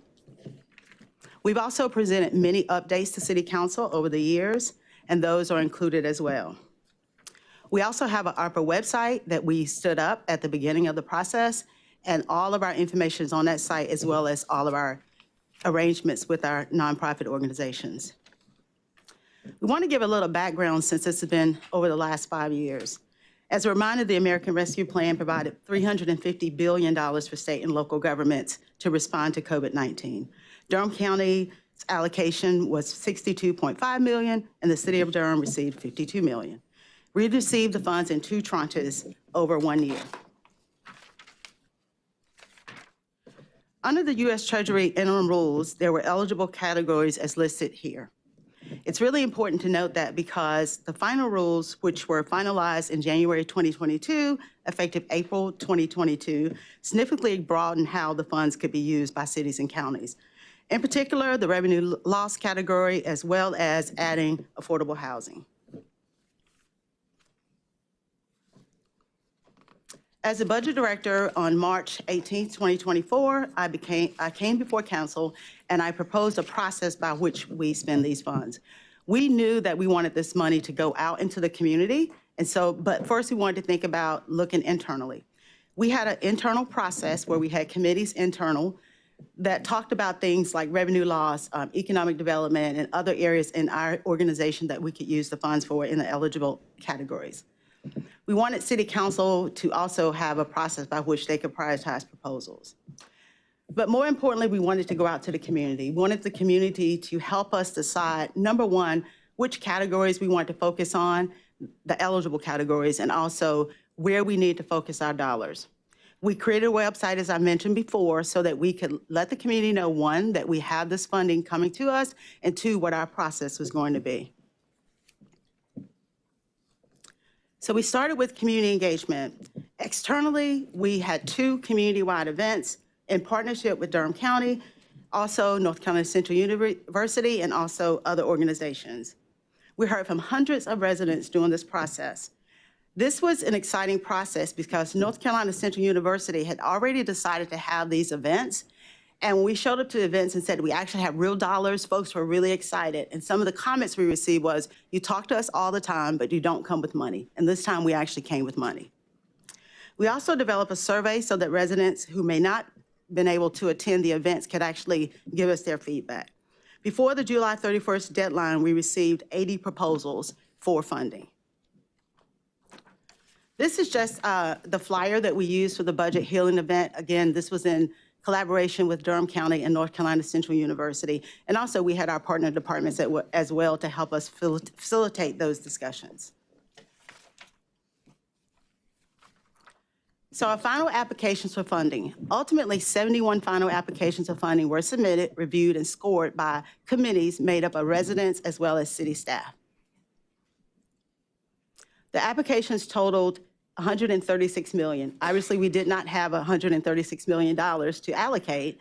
And I wanted to show you the breakdown of the demographics of those applications on this slide. So on December 21st, 2021, BMS came to City Council and we made a recommendation to fund all projects that scored 24 above by resident staff committees. City Council appointed us a group of council members to look at our recommendations and also do work behind the scenes to make a recommendation of their own. On May 18th, 2022, City Council came forth and recommended approving 34 projects, which awarded 70% of the organization's requests at a maximum of $1 million. 3 organizations formally withdrew funding requests, resulting in 31 projects.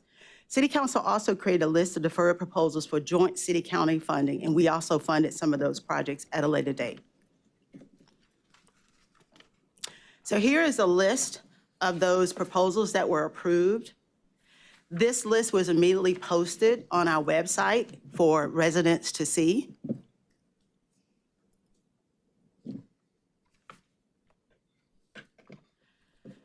So our residents in the committees decided on the priority groups, and you can see those groups on the left of the chart: economic equity, community resiliency, safe, stable housing, health, and wellness. So this slide shows how those proposals were funded and the categories they were funded in. Other funding decisions were made. We originally told the proposals that we were going to have a second round. Instead of having a second round, we made some targeted investments because, as I mentioned after we had our process, the interim rules, the final rules allowed for affordable housing. So again, we approved $13.5 million for affordable housing, which was matched by Durham County. We approved $10 million for Fayetteville Street corridor projects. We also approved $466,000 for El Centro Hispano, and that was because that was in that category, health and wellness. We had a very small proposal amount that we allocated initially. Council approved $1 million for Hayti Justice Reborn, and that was a city council budget request. Durham County came later and matched our $1 million for arts and culture. And then the Durham County also awarded $750,000 to match the city's $750 for digital equity. So if you think about the amount that was allotted to Durham County, they actually provided a lot of their funding to us to support our initiatives. When we came to you in October, we showed you this reconciliation, and I'll give you a few seconds to look at that. At that time, we told you we had an unobligated amount of $249,000.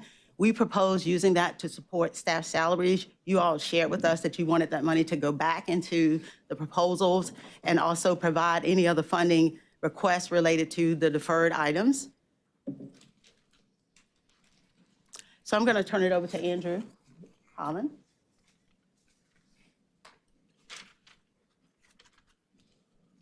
All right, thank you, Deputy City Manager Winbush, Andrew Holland, Budget Management Services Department.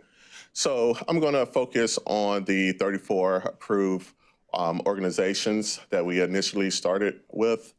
3 organizations formally withdrew funding requests, which left us with 31 organizations remaining. So today we have 15 projects that have been completed. We have 11 projects that are in process. It's important to note that a good portion of those projects are close to being completed. And last but not least, we have 5 projects that have been suspended. So now I'm going to talk about the activities that have been completed and also talk about the performance measures in which we have been measuring since the inception of monitoring these 31 projects. So the ARPA team has completed 40 of the 67 desk reviews. We've also completed 34 of the 67 site visits. Since FY22, there has been a total of 490 hours in direct one-on-one meetings with subrecipients, and we have paid 366 invoices, equating to about $17.7 million. And our expenditure goal for these 31 projects is around a little over $19 million. So next, I'm going to talk about potential reallocations and some potential remaining dollars as relates to specifically to these 31 projects. So we're estimating a total of 2 TFC projects, which is about $330,000. Also wanted to highlight the contracts of concern. So actually one in this particular organization is in our intervention process. So we continue to work with this organization to make sure that they are meeting their milestones. And that is a great segue into some of the practices and the work that we do within our ARPA team, where we want to ensure that these subrecipients have access to staff. So that includes having one-on-one meetings.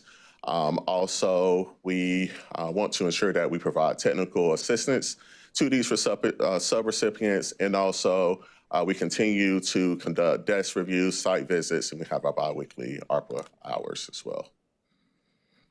So I'm not going to go into great detail on this slide, and I know Deputy City Manager Winbush highlighted some of these projects, but I really want to emphasize that what you see on this slide in the next few slides, this is captured in our quarterly report that we submit to the U.S. Treasurer. And here's some other projects as well. Please note that this information is in reflection of December 31 of 2025. So our goal is to hopefully have a quarterly update submitted by the end of this month. And this information is also published on our ARPA website.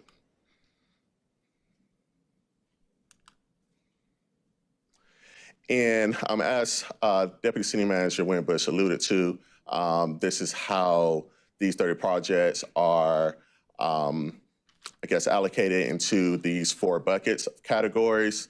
Again, this is submitted in the quarterly report to the U.S. Treasury, and this is based off of December 31, 2025.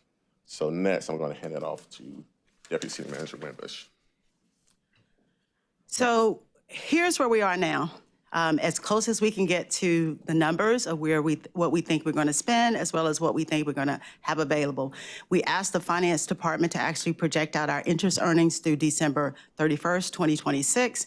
And as you can see here, all of the categories that we talked about earlier on this screen, the bottom line is we believe we will have about $1.6 million available.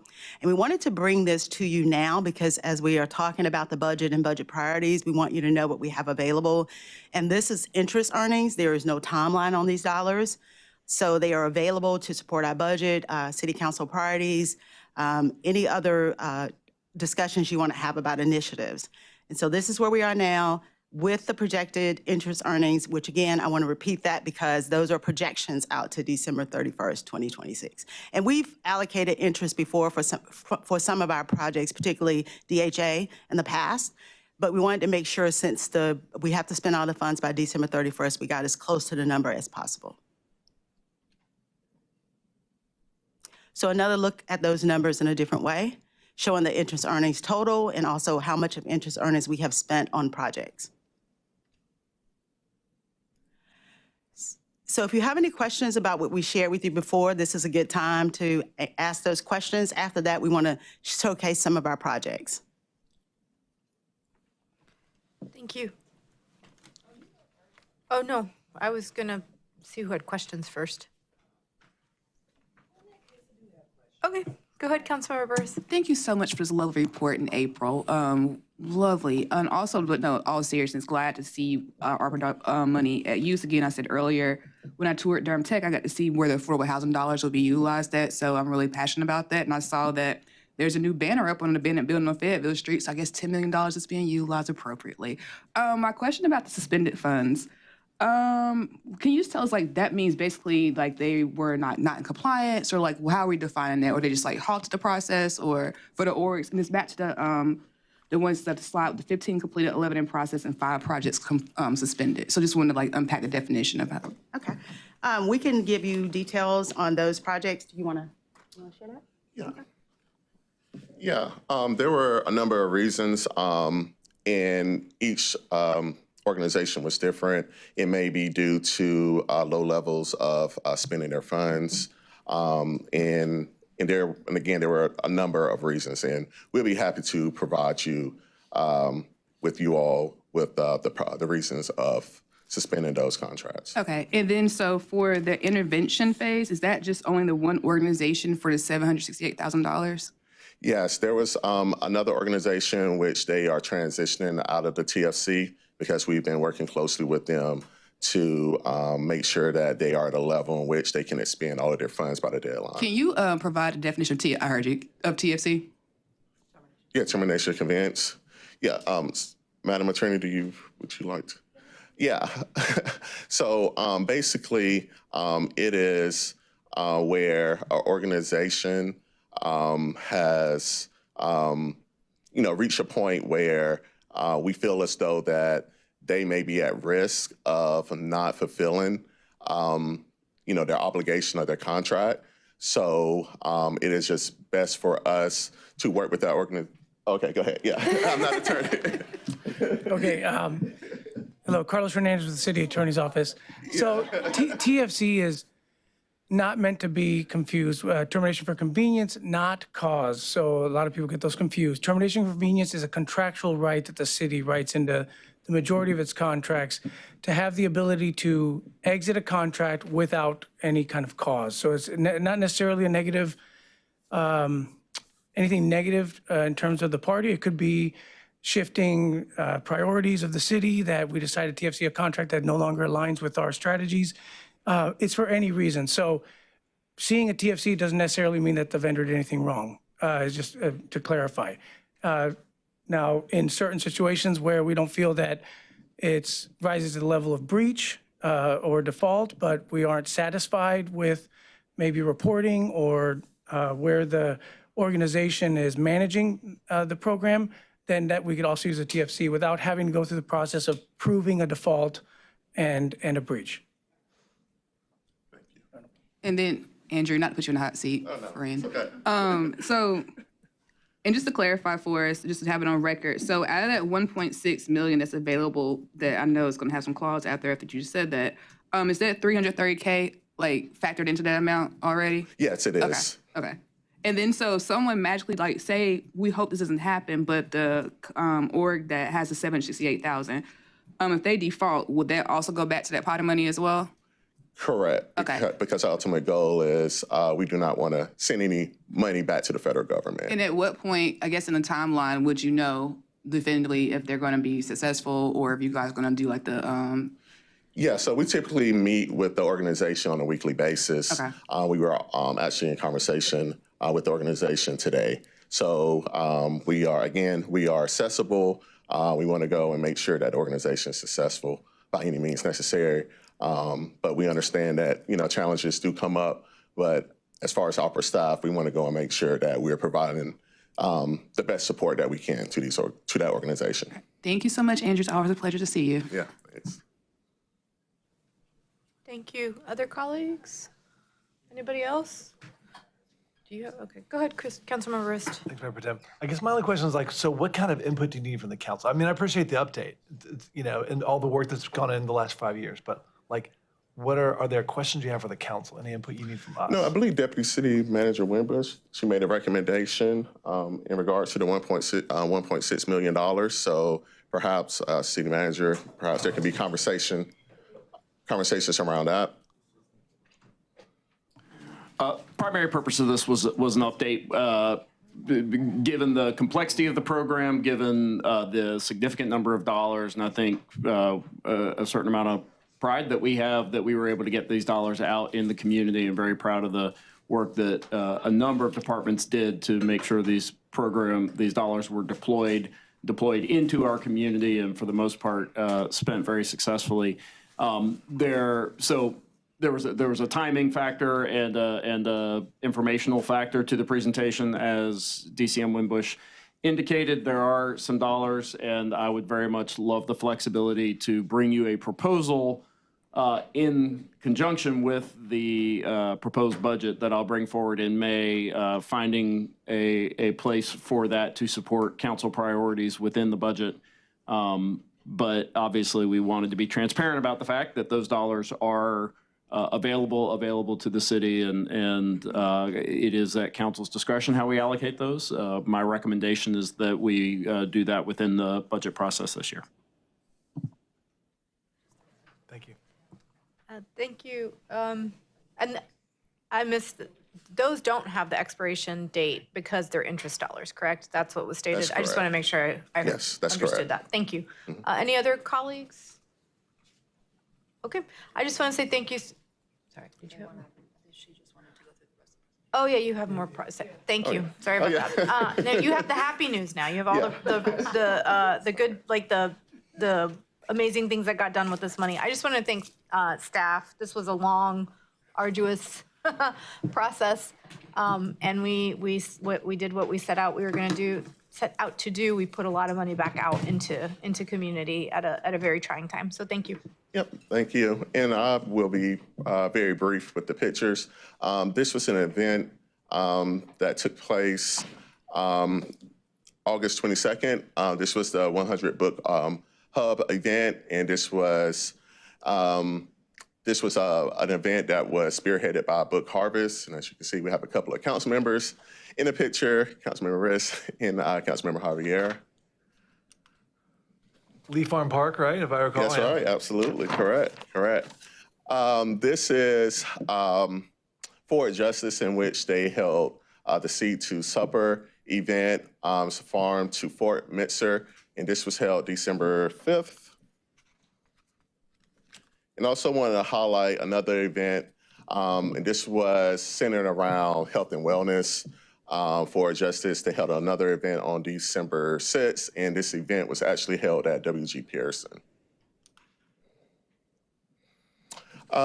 Next, I wanted to highlight the Corridor Bounce Back program, in which M-Cube administered this program in partnership with OEWD. Definitely want to go and shout out OEWD, and also Chris Dickey on a great work that they have done in providing business assistance to 16 businesses along the Fayetteville Street corridor.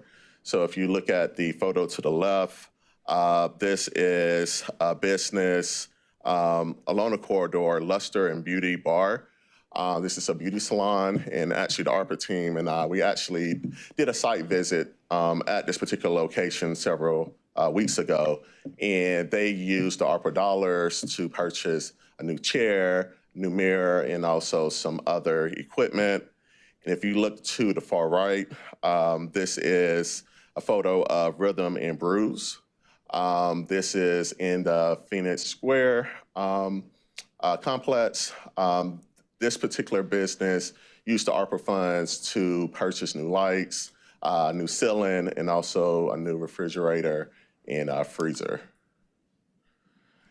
And also, I want to highlight Superior Fragrance. And I just wanted to make sure that I captured the quote from Hakeem Muhammad.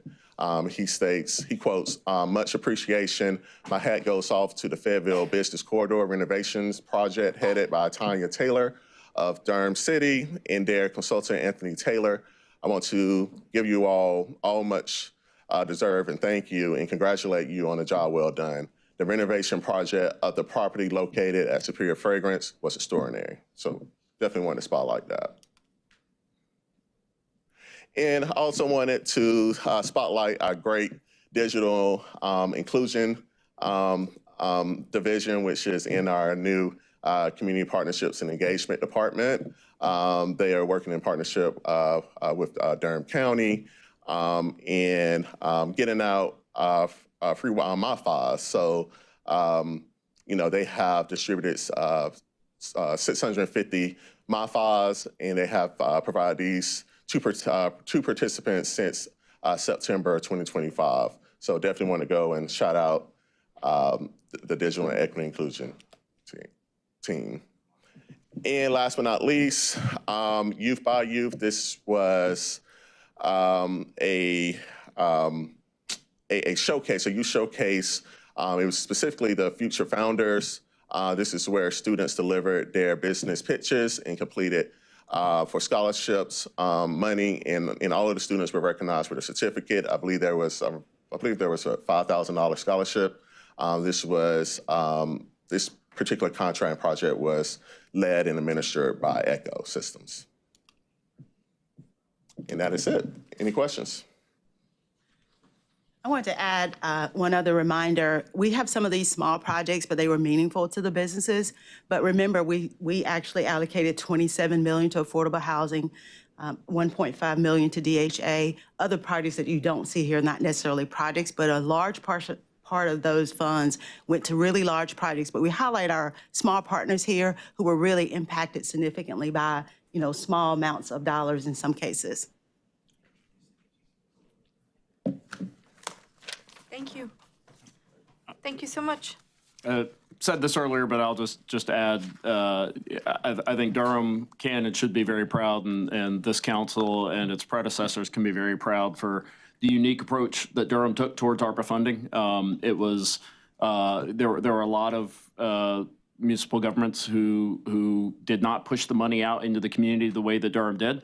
I will say on behalf of staff, I think it was much harder, much more complicated to do it the way Durham did it. Not unusual for Durham, but also you see the benefits in what you saw here in the additional projects that Bertha mentioned. So I just want to commend staff once again and the vision of council to see these dollars pushed out and to really highlight how many of these dollars got spent because so many of these recipients were small first-time recipients. There was a lot of education that needed to happen, a lot of hand-holding. It is very hard to spend federal dollars effectively and to be able to keep those dollars. And so it's a testament to our staff for the amount of work that went into making sure they could do that successfully. And I'm really proud to have seen that work played out. Thank you. And then Councilmember Cook has a question. Do you need a thumbs up for us, or is that money just going to default back into budget? In the budget presentation, I will identify a use for it. Certainly, if council wanted to have a conversation about alternatives, they could do so now. If you do not, I will bring forward a presentation in the budget. That's totally fine. Thank you. Thank you.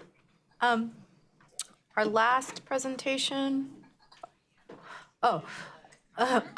I thought you had a question you'd forgotten. I was like, is item number 25. And I think we have a public speaker on this item. It's under our city manager's office, our legislative priorities for the 2026 short session of the North Carolina General Assembly. I think we have Ms. White here. I see her.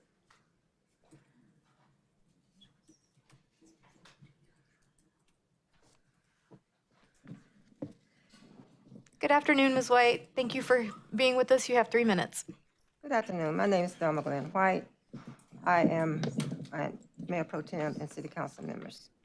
I live at 1015 Jerome Road in Durham, North Carolina. I am the third vice chair of the Committee on Affairs of Black People and Precinct 34 chair and my community president. I'm here to speak on a election reform packet. I have passed out a print of the 24-25 election results. As you see, in 25, there was just a few numbers different. and when you see the cost. When President Biden was in office, he did a lot to help the cities, small business, and others come back. Now that with the current president, he isn't renewing any of those things. Instead, he is cutting them and more. Raleigh and Charlotte, two of the largest cities in North Carolina, as we know, have stopped having municipal elections and combined them. With the elections, that saves money for them. When we have combined elections, when the president and all the council of state and others, and in Durham, the city, the county and city board of elections, school board and others run. Also, as you see, the very low turnout in municipal elections. As I said earlier, I am Precinct 34 Chair, and I always work my precinct on Election Day, and I also help at South Library. South Library is one of the highest turnout early vote sites, and my precinct is one of the highest. And we have a low turnout on in those two areas. That means you're going to have few people voting, but we pay a lot of money. Both of them are some of their highest turnout precincts. And I also like to say that as precinct chair, with the Democratic Party, we do resolutions when we have our our meetings in the spring. And one of our resolutions is the same, to stop having elections every year. Also, at PAC 4 meeting in March, the police department said we are 34 officers short. The monies could be used for safety, education, housing, health, and others, and I've heard a lot of things today that as well. And it would be nice if we would consider combining these elections so that we can save money and you will not raise our taxes. I would also like to ask that we find ways to cut down on the use of petroleum or gas or oil products, like plastic bags, plastic bottles. When we go to Costco, when we go to Sam's, BJ's, and Aldi's, we are responsible for how we bag our products and get them out. And at Harris Teeter's and at Food Lines, they have plastic bags, they have brown bags. Is that me? Yes, ma'am. You can finish what you were about to say. At those stores, they have brown bags, but you have to ask for them. And at Whole Foods, they have brown bags, even in the produce department. I know the state has passed a law against it, but we need to find ways to cut down on everything. And with the crisis in the Middle East, our gas has gone up $1 in the last month. And on top of that, the tariffs was already carrying everything up, which doesn't make any sense. So we need to find ways to bring stuff down so people can live. And also, on the use of no plastic. When you go to the laundry department, you can find laundry sheets, kind of like you find dry sheets, and they're in cardboard boxes, which can be broken down. And when the water hit them, they break down. And they clean your clothes just as well, and you don't have those chemicals on your family's bodies. Thank you. Thank you, Ms. White. Thank you. Please consider these things. Thank you.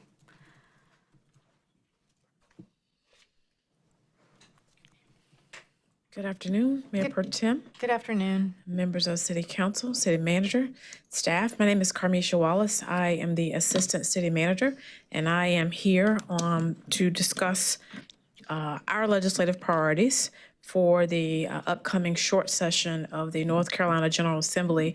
I'm joined by Derek Applewhite and John Easterling, who both work for Checkmate Government Relations, which is a state lobbying firm that the city of Durham has had under contract. So I'm going to turn it over to John, and he's going to walk you through the legislative priorities that have been discussed by the City Council's Legislative Committee. Madam Mayor Pro Tem, members of council, Mr. Manager, it is good to be here with you. I am John Easterling. I am a partner at Checkmate Government Relations. For some of you, we've had this interaction before. For some of you, this is my first time interacting with you, so I thank you. I run our relationships as it relates to municipalities. And on the Democratic side of the aisle, I want to introduce my colleague here just for a moment, Derek Applewhite. Good afternoon, Derek Applewhite, Government Relations Director with Checkmate, and have been working with John for a number of years. And my service with the League of Municipalities and joined Checkmate in October and looking forward to working with you all. Thank you, Derek. We've worked with the Legislative Committee and Carmisha and Aaron to come up with a thoughtful legislative agenda that reflects the priorities of this council. And so we have a few overarching topics. We'll kind of tag team between myself and Derek to expand on these. And so we'll try to move through them quickly to give some time for some Q&A and have a little conversation with the council if that's fine. As it relates to housing, which is a major priority here in Durham, expand local authority to increase housing supply, support for workforce and affordable housing development, address the tax loopholes affecting affordable housing ownership structures, which is something that has been caught in the news cycle. I know this was brought up during our last legislative committee meeting with Councilman Rist. And extend local authority for temporary shelter solutions and preserve municipal revenue and zoning authority. One of the things as being a municipality, when the legislature is in session, we have to constantly be on the defense. And so we, as a team, are armed to do that with our representation of multiple municipalities. We try to stay on top of what's going on to make sure if we're going to leave session, we leave session not losing any of the current authorities that we have. And so we're working diligently on restoring those authorities that we have lost.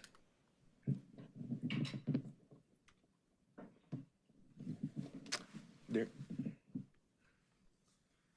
Another focus area, and Carmisha and the rest of the staff did a good job of trying to take the input from council and then devise kind of overarching themes or buckets for the legislative focus during the short session. And I think that's one thing that we shouldn't be remiss to mention is that this is a short session to be differentiated between the long session that occurs during the odd number years, short session during the even number years. Typically, this is when the General Assembly comes back to do budget adjustments or any changes for the second year of the two-year state budget. As many of you are aware of, there is no current 2025 state budget. The state is operating under a continuing resolution that includes those numbers from the last past state budget. So just want to make sure we're clear on that. The next focus is on environmental quality and resiliency, invest in renewable energy and disaster resiliency for local government. And along with that is to support renewable energy development and incentive models for locals and municipal governments here in North Carolina and for Durham specifically. Another item is to address and incentivize PFAS and emergent contaminant remediation in water systems. We know that the Department of Environmental Quality and the EMC are looking at PFAS right now, and we want to make sure that Durham is positioned to address those issues here locally. Transit and transportation, one of those other overarching themes as well. Three main points here: authorize local transit revenue options, provide municipal authority to set safer speed limits on DOT roads. This is something I know that has been set out as a priority for council. Again, Councilman Riss has brought this up time and time again. I think there may be a pathway forward for us to do this. Seeking some direction as well from council so we can proceed on filing a local bill, which I believe local bill deadline is Monday. So would like to leave here with some direction on what bills we would like the local delegation to file so we can move forward on that as soon as possible and have that language filed. Improve state reimbursement and increase cost sharing from NCDOT. There are a number and multiple ways to create local transit revenue options. We were very much involved, and I would say it was our baby, to move forward with the PAVE Act, which moved forward with the sales tax piece that was on the ballot in Charlotte just this past year, which established a local authority to move forward with expanding light rail options in northern and southern communities in Mecklenburg County. And so those are conversations that we'll certainly be armed with as we go into the short session as well. And the local bill options and priorities, I think this has already been a topic of discussion amongst the committee as well, looking at even year elections here in the city. That would certainly need to be something that is discussed amongst council as we approach the deadline for a local bill this year. Perhaps this is something that we can build the groundwork for moving forward if the council does desire to do that. Another topic that came up is in regards to the Falls Lake rules. as they're under consideration by DEQ and then the EMC, and to make sure that there is representation and local input from the city and from partners within the community as those are developed. Appropriations requests. This is where things kind of get very interesting. As Derek alluded to, we do not have a budget. We had a primary election that was an upset for the President Pro Tem of the North Carolina Senate. But there is some level of agreement and conversations that have existed amongst the corner offices, the Speaker and the President Pro Tem, about moving forward with a budget compromise. We do not know what that looks like yet. We go back into session on the 21st. We'll have more of an idea as we inch and creep closer to the convening of legislative short session. But our team will advocate for targeted funding requests aligned with City Council and staff priorities as opportunities arise during the short session. Short session presents moments. They present unique opportunities. We want to make sure that we're all aligned with what those requests can be and what they will be if those moments do arise for us to make such requests. And as there will be a number of interesting conversations that will be tied up in conference committees that will make way for negotiations, we want to make sure that we are armed with those requests to give to those individuals that advocate as well on behalf of Durham within the delegation. So our legislative agenda implementation, prioritization, council adoption, the legislative delegation meeting, which we have done in the past and continue to do. Those relationships are very vital. I'll be remiss. I'm a Baptist pastor as well. I believe the best way to get places are ships, relationships, friendships, and fellowships. And so we're moving forward on those ships as well. And we want to make sure that we have the partner, stakeholder, and legislative engagement. And our team, which we're very diligent about, as soon as session commences, we will move forward with our weekly kind of progress report on how things are moving. We'll update this city, whether it's through engagement directly with council, through the legislative committee, our weekly talks that we have with both Carmisha and Aaron to make sure we are keeping the pulse on the attitudes that exist here on council and if things need to move and making sure that you all know, because certainly in short session with a short window and therefore a short runway, there is limited opportunity for us to get things moving. And so we want to make sure that we are all aligned and that you all have the most accurate and up-to-date information as we move forward. And we'll take any questions from members of council. Mr. Manager. Thank you for the presentation. I think colleagues, if folks are comfortable, I think the way we're imagining this conversation proceeding, and could you put the PowerPoint slides back up, because that'll help me. I mean, I can pull it up on my iPad, but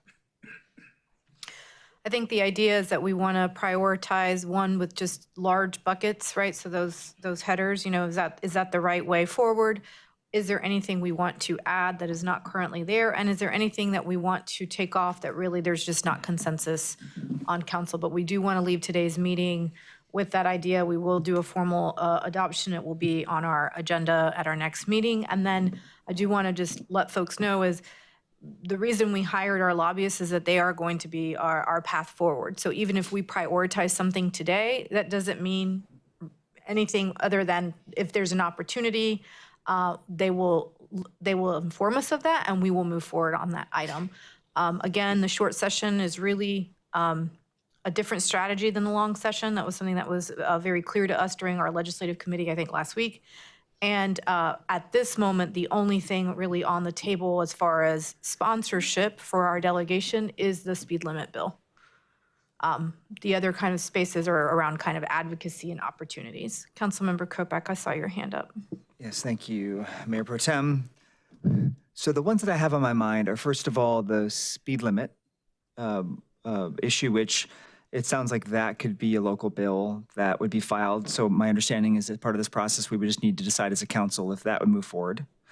Then you asked about other local bills, and the other one that I saw on the list of all the priorities on the slides that I think would fall in that category is around the move to even year elections.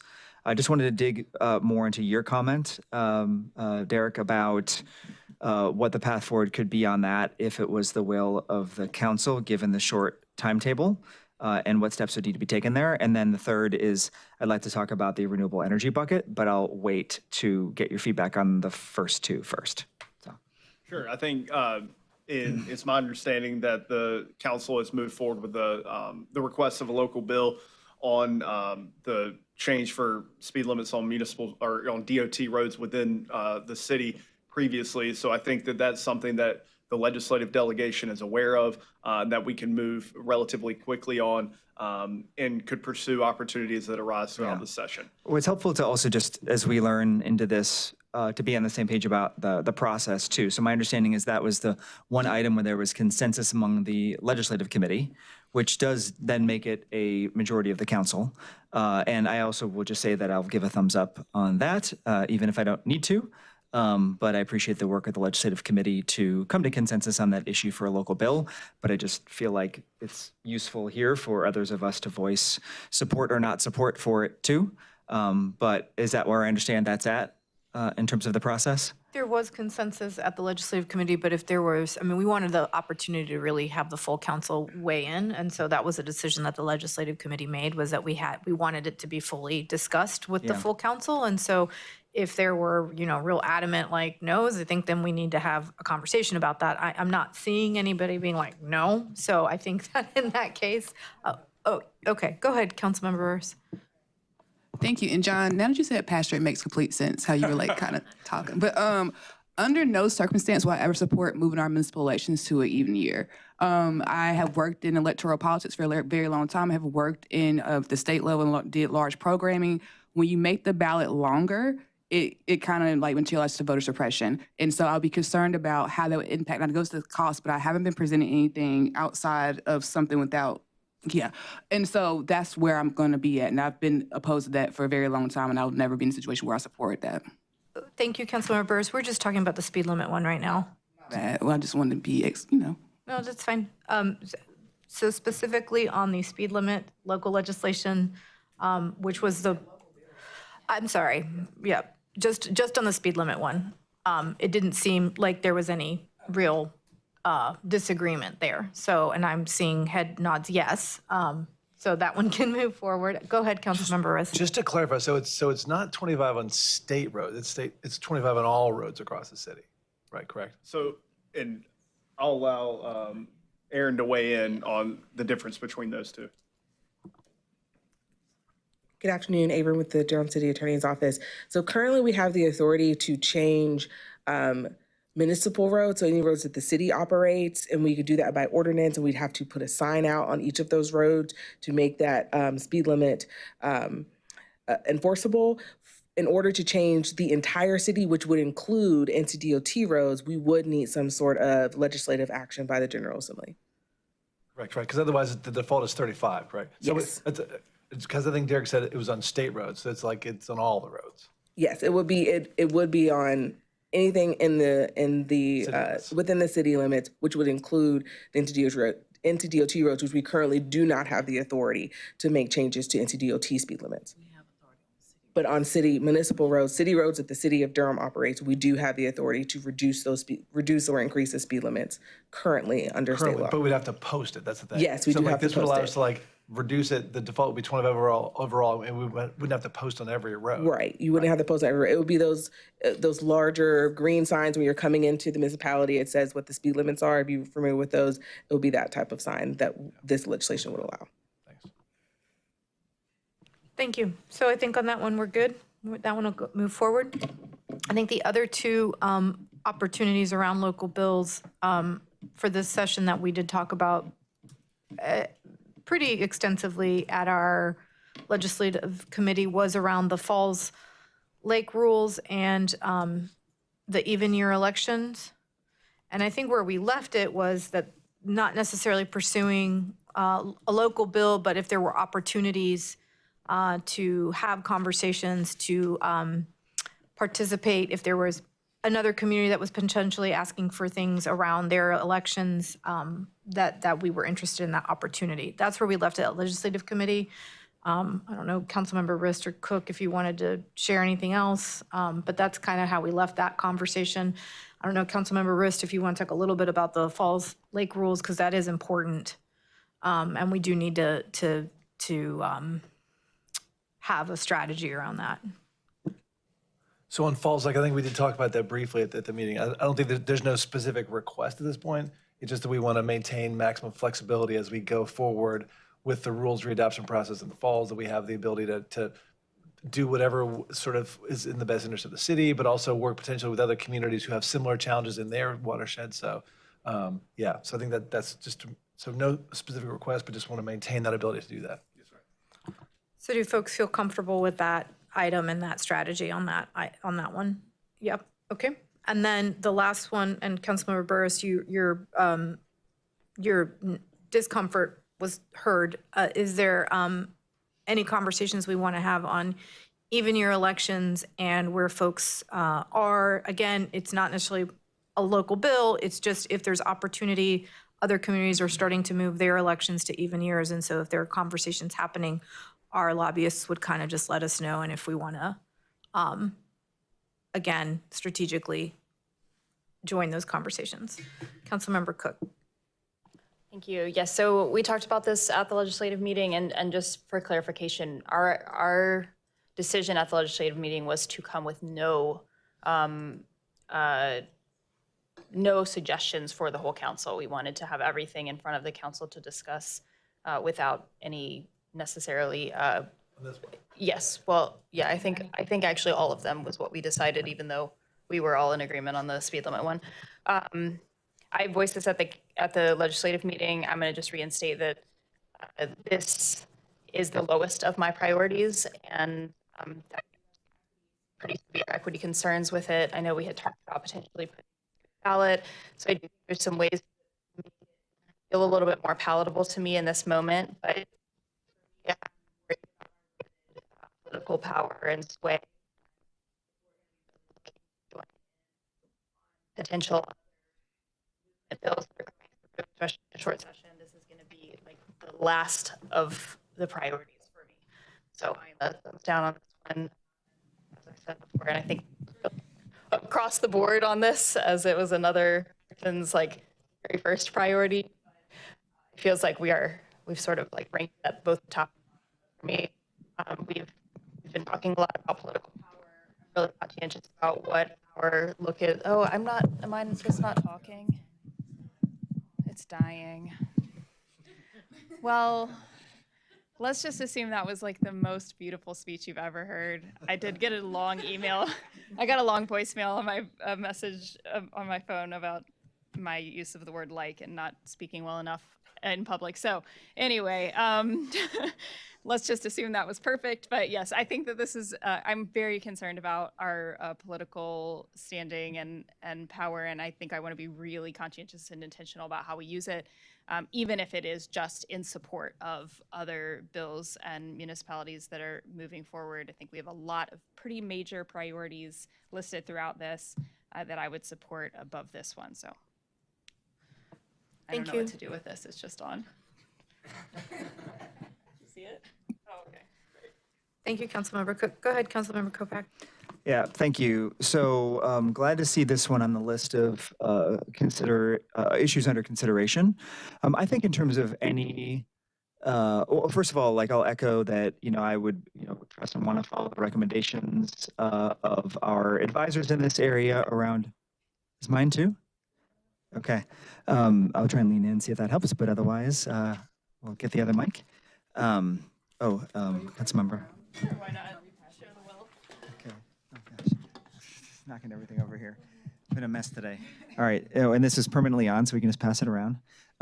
So first of all, yes, it would welcome guidance on any legislation we want to bring forward or join in terms of understanding its potential to, bring back, sort of ire and harm upon our city. And so I definitely am supportive of hearing that advice about where to be cautious.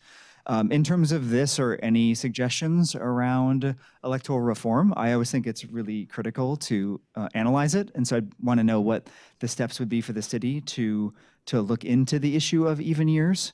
It sounds like there's, valid opinions, concerns, as well as support for this issue. And it'd be good to do an analysis to understand what the impacts could be of this shift. I would, be in favor of the idea of having much higher voter participation and also saving money. If there are other reasons to be concerned, we should hear those. I guess my question is, so it sounds like the recommendation at this time isn't to make this a local bill. It was to consider it as one to join in on. I would support that with the caveat is like I would like to study it, to assess it. So I guess the question is, what is the process for looking into that? Who does that? In order to look and see what would some of the pros and cons be of a move to even year elections. Well, Mayor Pro Tem, thank you. So the way the legislature kind of works, especially as it relates to local elections, is it gives us the opportunity to attach language to an already drafted bill. One of those can be a local election omnibus bill, where it would cover multiple municipalities. In North Carolina, you move beyond a local bill when you have 15 or more local government entities that are part of it. Those bills require governor's signature. Anything that's less than 15 requires just a simple majority from both chambers of the legislature. So with language like this, we will be looking for, if it was a priority and prerogative of council, to insert it into a local elections omnibus bill. And sometimes, honestly, it's in bills that actually have nothing to do with local elections. There has been a move to some down east school boards move those elections from nonpartisan to partisan. There are certain municipalities and across the state that have had to change their terms and their election years. I think Greensboro about 10 years ago, and there might be some others that we could recall. So this would be a process where we'll be looking out for what's coming. If we understand that there's a local election omnibus bill, we would go back, share that information with both Carmisha and Aaron to give that information to council, maybe even the legislative committee, so you all know what's going on in real time. But more than anything, it's about updating you as this stuff moves. I'm sorry, Carmisha. And I'll also add, this is not a new request. This request has come before previous councils. The city attorney's office has done some research on it. And so I can certainly do some follow-up with Aaron. And I think it was Kim who actually did the work. In addition to that, Mayor Williams has made a request of Derek Bowens to come what's Derek's title? I forgot his title. Director of Board of Elections. And so he's been invited to a work session in May to make a presentation. So okay. So not sure that will be an analysis, but at least I know Derek has, Director Bowens has some cost related information. So between the information that we already have from the attorney's office, along with the information from Director Bowens, I'm sure we can answer some additional questions. That'd be great. So I'd want to see that analysis from Attorney Redberg. And with that in mind, I would lend support to keeping an eye out for those opportunities while we do our analysis. And then I guess at some point it would then require a decision, like a trigger in the future about going forward or not if the opportunity arose. But at this point, in terms of keeping an eye out for those opportunities, while we get more information, I would support that. Thank you. Councilmember Baker, I think I saw your hand. Yeah, I am definitely open to an analysis and conversation. Where I currently am, I'm in line with Councilmember Burris on this one. I think it's very enticing to look at higher voter turnout that we would get and see in even year races. However, I think that we would see a lot more people who are showing up to vote for the Senate or voting for the president who turn over their ballot and have really no idea who the people are at the back of the ballot, on the bottom of the ballot. Whereas I think in odd years, we have much more educated folks who are interested, who are paying attention in local races. I think that makes it incumbent upon us. It is our job to increase the turnout for those odd year races. We need to get people excited. We need to show people that it matters that they vote in local races. And I do think that we can have, I would be interested in an even bigger conversation. Should there be other local races on the odd years? Should school board move to odd years? And should this really be a focus on local elections? I also think that it's really important. It's almost like annual maintenance, annual democratic maintenance, pounding the pavement, making sure people's addresses are up to date, maintenance, making sure people are registered to vote, checking in on those things.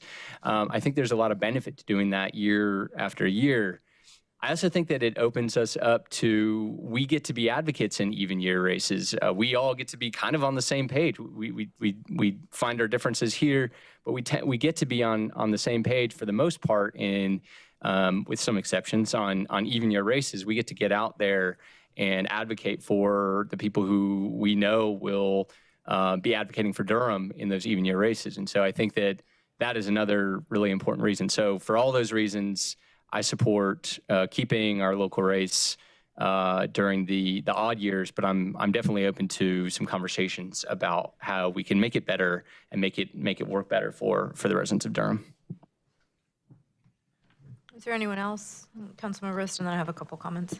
I would say thanks to all my colleagues for the comments. I think this is obviously like a rich kind of policy discussion. I don't need to sort of rename all the issues you all raised. I can think I'm with Councilmember Cook that essentially I'm interested in this conversation, but it's sort of my lowest priority. So. Thank you. I think where I'm at is if there's opportunity, I'm kind of where Councilmember Kopak is. This is a conversation that's come up, I feel like 3 or 4 times since I've been on council. This is not new. Every council talks about it. And so appreciate the analysis is going to get sent to us. I think if there's opportunity, I am interested in moving towards even years. I think honestly, at the end of the day, getting permission of the General Assembly, we did talk about this at Legislative Committee. There's 3 areas that folks have talked about when it comes to municipal elections that have come up every year almost since 2018, since when I first joined the council. It's moving to even years, it's lengthening the term of the mayor, and it's making ward seats or districted seats, real ward districted seats. Those are the 3 issues. And so in my mind, I think ultimately, I do think the voters actually have to decide if they want that. And I would propose, like, if we were able to get the authority from the General Assembly, we would then put it, that action would then come to us to put back in front of the voters for all 3 things. And so it would basically be a modernization of municipal elections. And if the voters want their things even years, they get to decide. If they want their mayor term to be 4 years, they get to decide. And if they want true districts, they get to decide. So it's actually one of the reasons I also like bonds. You want a better PCI score or whatever on your roads, and it's going to cost $35 million. Well, maybe your taxes have to go up, and you ultimately get to decide whether you want your taxes to go up. So that's kind of my thought, and that's what we talked about at Legislative Committee. So if there's an opportunity, sure, I'm kind of like, no, I don't want to waste too much political capital on it, but I think it could be a good, robust conversation in the city of Durham of what are we doing with elections at the municipal level. So that's where I am at, colleagues. Are folks at least comfortable? Councilmember Burris, I know you noted you're a flat no, but for those others, are folks comfortable with at least the kind of approach of if there's an opportunity, please pursue it? I think it was if there's an opportunity, let us know. Or, yeah, when I mean and pursue then the it, like council can bring it back to us. Can make a decision at that time. Okay. Are folks comfortable with that? I mean, I guess my question is, so like this is a fast moving process. If there's an opportunity, then let us know. We'll decide then. Is that a realistic I think piece of the agenda? Right. it's worth considering if this is something the council's, and I can allow Carmisha to weigh in. I want to highlight something that Baptist said. It's there are opportunities because there are going to be several bills that go through the General Assembly, and sometimes it can be tucked in something else. So there is an opportunity. It's just a matter of whether we want our state delegation to use their political capital to advance that portion of any bill on our behalf. So to say, is there will be opportunities. So what do we want to do with them? So is it possible that if there were an opportunity and we got the legislature to say, like, sure, Durham, you can do this if you want, does that then, but we don't have to act on that, right? We could say, we want to put it on referendum, we don't want to, like, so could we at that point sort of decide what we want to do with it once we have the authority? Can we just hold that card, or does this commit us to doing something if it's in the local bill? Well, the time when I'm thinking about other referendums that we've had, like a paired meal tax, we were granted the authority, but we had to make a decision by a certain date, and that date was included in the bill. Right? And the other thing is, it doesn't have to happen in the short session. It certainly could occur during the long session. So we can do analysis, we can get the presentation, we can get some more information in this short session. And then as we prepare that information, then when we approach the long session, then we can have a bit more insight of what it is that we want to do, if anything. Councilmember Burris and Councilmember Cook. and this may be for John. I don't know if you remember when Raleigh did the, when they switched over. Oh, are we all dying? That's me. Well, yeah, we are every day. Okay. All right. So when Raleigh did their, when they changed I think it's during the pandemic, they put the bill in to change their election. So they didn't require them to go back to the voters. It actually became law once they lobbied the state, and so it didn't require any intervention for voters, right? Okay. That's correct. I can hold it, John. And there are different solutions or situations for different areas of the state. This past legislative session, there was a city out west or a county out west who all the municipalities in the county were not in favor of a particular change to move from nonpartisan to partisan. However, the agreement that they determined with their legislative delegation was to take it to a ballot. So that was kind of a negotiated solution. But by and large, most of the election changes are happening by the General Assembly's authority and by no requirement of the voters. Councilmember Cook? Yeah, I don't want to go delve too much into this, but I do feel like y'all have limited time and energy, and we've got some big priorities, particularly in this short session. So for me, I'm like not interested in pursuing this at all. So that's a hard no for me. If y'all have limited time, I want you to be in rooms talking about some other things that are impacting us, I think, a little bit more intensely. I'm going to stop there, but I think colleagues know what we're talking about. Councilmember Cook, might I add this, is that if there is a consensus from council, we will not actively pursue it. I think we will just actively monitor the situation. And if things do arise, we'll communicate that. But also understanding as well, if we're not being proactive, there's a very limited window for action. And some of these, especially local bills, I was working on one with the school system last year. I had like two days to react before it went to the floor. And so, and especially when they have, regularly occurring board meeting, these things can be very, very difficult to reach a decision and consensus on. So where are we, colleagues? Because I'm hearing, and the mayor is not here. I do want to say that he is an advocate for moving to even years. So I think there's 3 or 4 of us who are okay with it moving forward. Maybe it's not a huge priority. There's 2 of us who are not really interested, and there's maybe 1 maybe. That's kind of how I'm tallying it, but I'm not 100% sure if that's accurate or not. Sounds like an accurate assessment. Okay, so I think that then there is enough of council that is at least interested in furthering those conversations if there's opportunities. Okay. Based on the conversations at the legislative committee with the mayor as well. Thank you. Then we are going to go to just kind of our large buckets. Housing, environmental quality and resilience, transit and transportation. Under each bucket, if folks just want to, again, do they like the approach? Is there something that they don't want in there? Do they have a question about something? Or is there something missing that they would like us to move forward on? Go ahead, Councilmember Kopak. Thank you, Madam Mayor Pro Tem. So I'd emailed you some of this about, or maybe you've all seen this at this point. Under the renewable energy development bucket, I think there's a really interesting opportunity in what's referred to as balcony solar or plug-in solar. I'm sorry, Councilmember Kopak, yes. Can we just go by let's do housing first because that's the very first one, and then we'll go to environmental, and that was on me, I wasn't clear. Under the housing. Absolutely. Thank you. Under the housing, you all see the several bulleted list. Is there anything that and again, this is just kind of spaces opportunity advocacy. This is not asking our delegation members for any actual bills or action. Is there anything that folks are feeling isn't reflected, not a priority, or folks comfortable with this kind of approach under housing? I am not hearing one way or the other, so I'm going to assume we're good. And go ahead, Councilmember Cook. Can you just talk about a couple of things? And I know we talked about them a little bit at the legislative meeting, but the tax loopholes we had a conversation about, and that does seem to be kind of moving. So I want my colleagues to hear about that. And then the first bullet is very vague. So I'm wondering if you could flesh those flesh that out for us. Sure. John clipped us in here. So I'll speak to the first bullet point.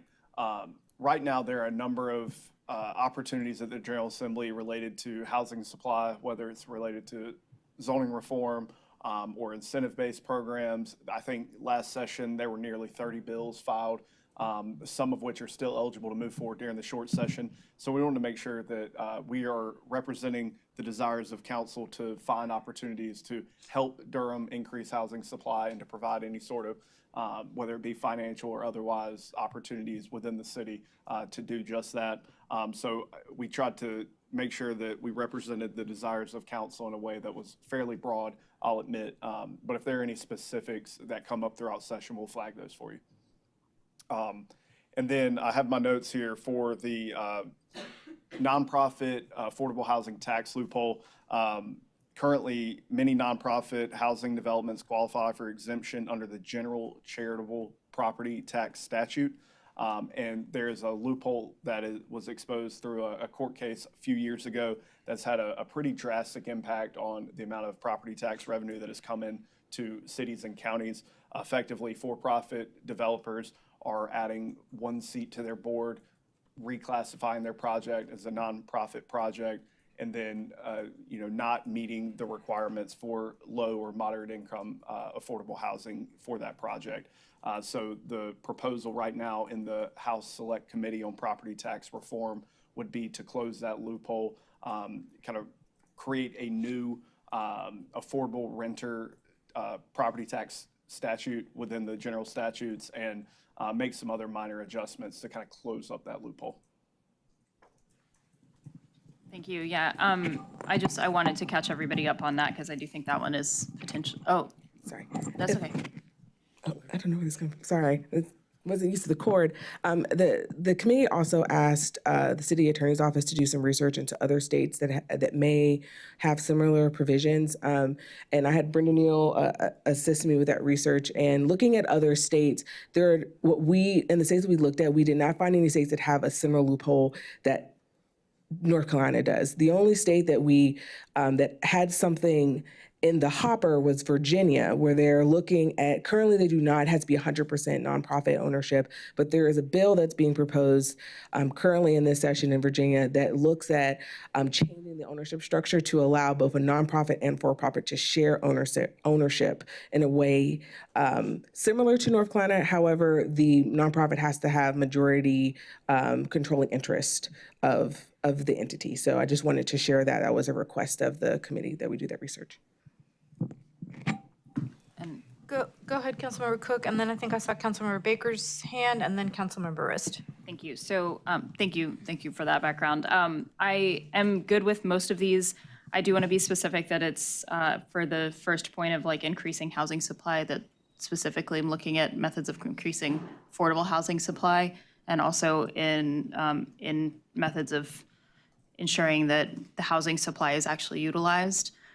So I'm happy to keep it pretty vague, but to me, it's broader than just increasing.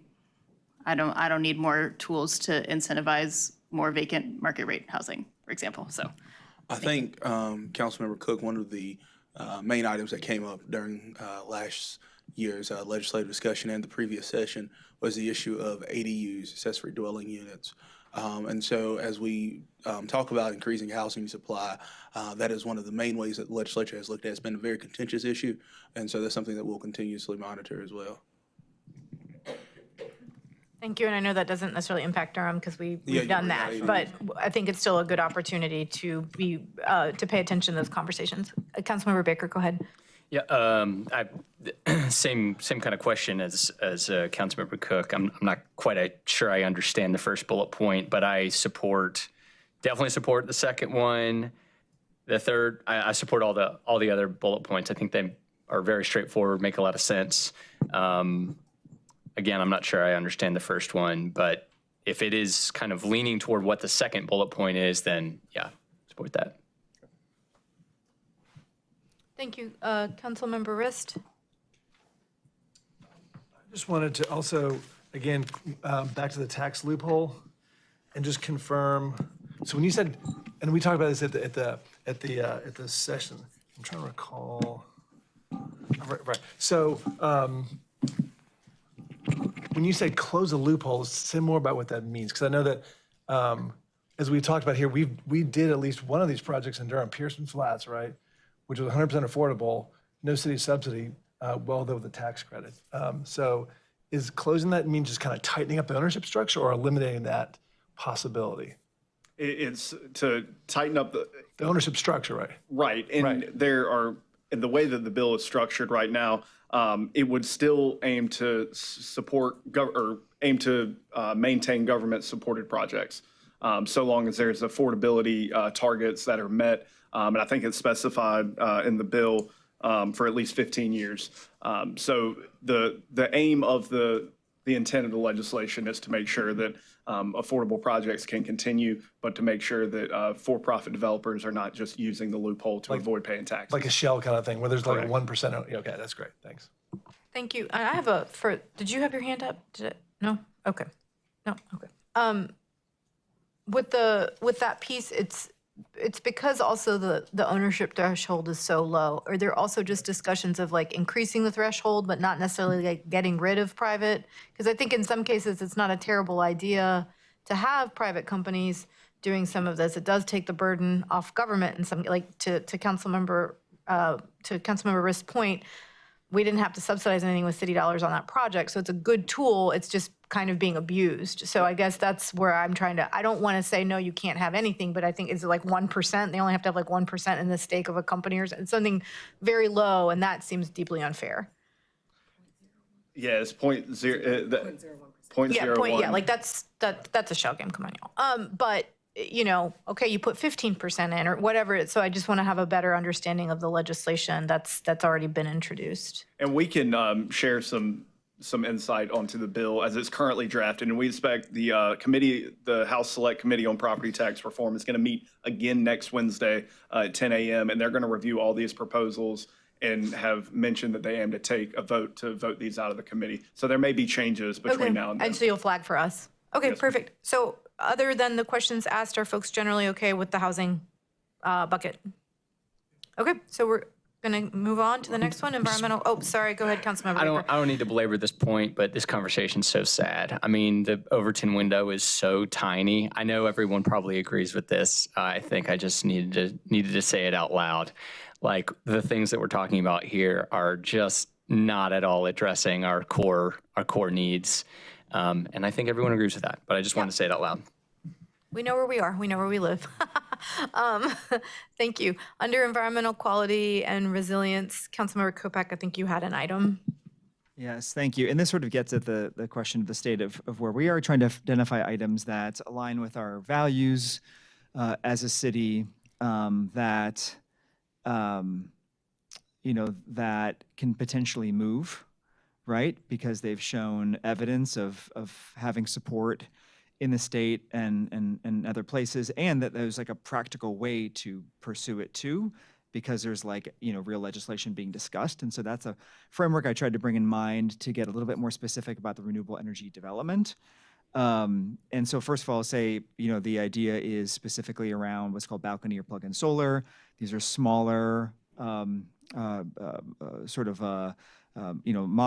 that can be plugged into a regular outlet, often are less complex from an installation standpoint, which reduces cost, can be easy to have them hanging off a balcony, on a deck, on a roof, and they are a tool that states have started to avail themselves of across the country, including in places that are much more liberal progressive, places that are more conservative, because it is a tool that helps address this big challenge we're facing in Durham and across the country around energy affordability, and energy costs being driven up for a variety of reasons.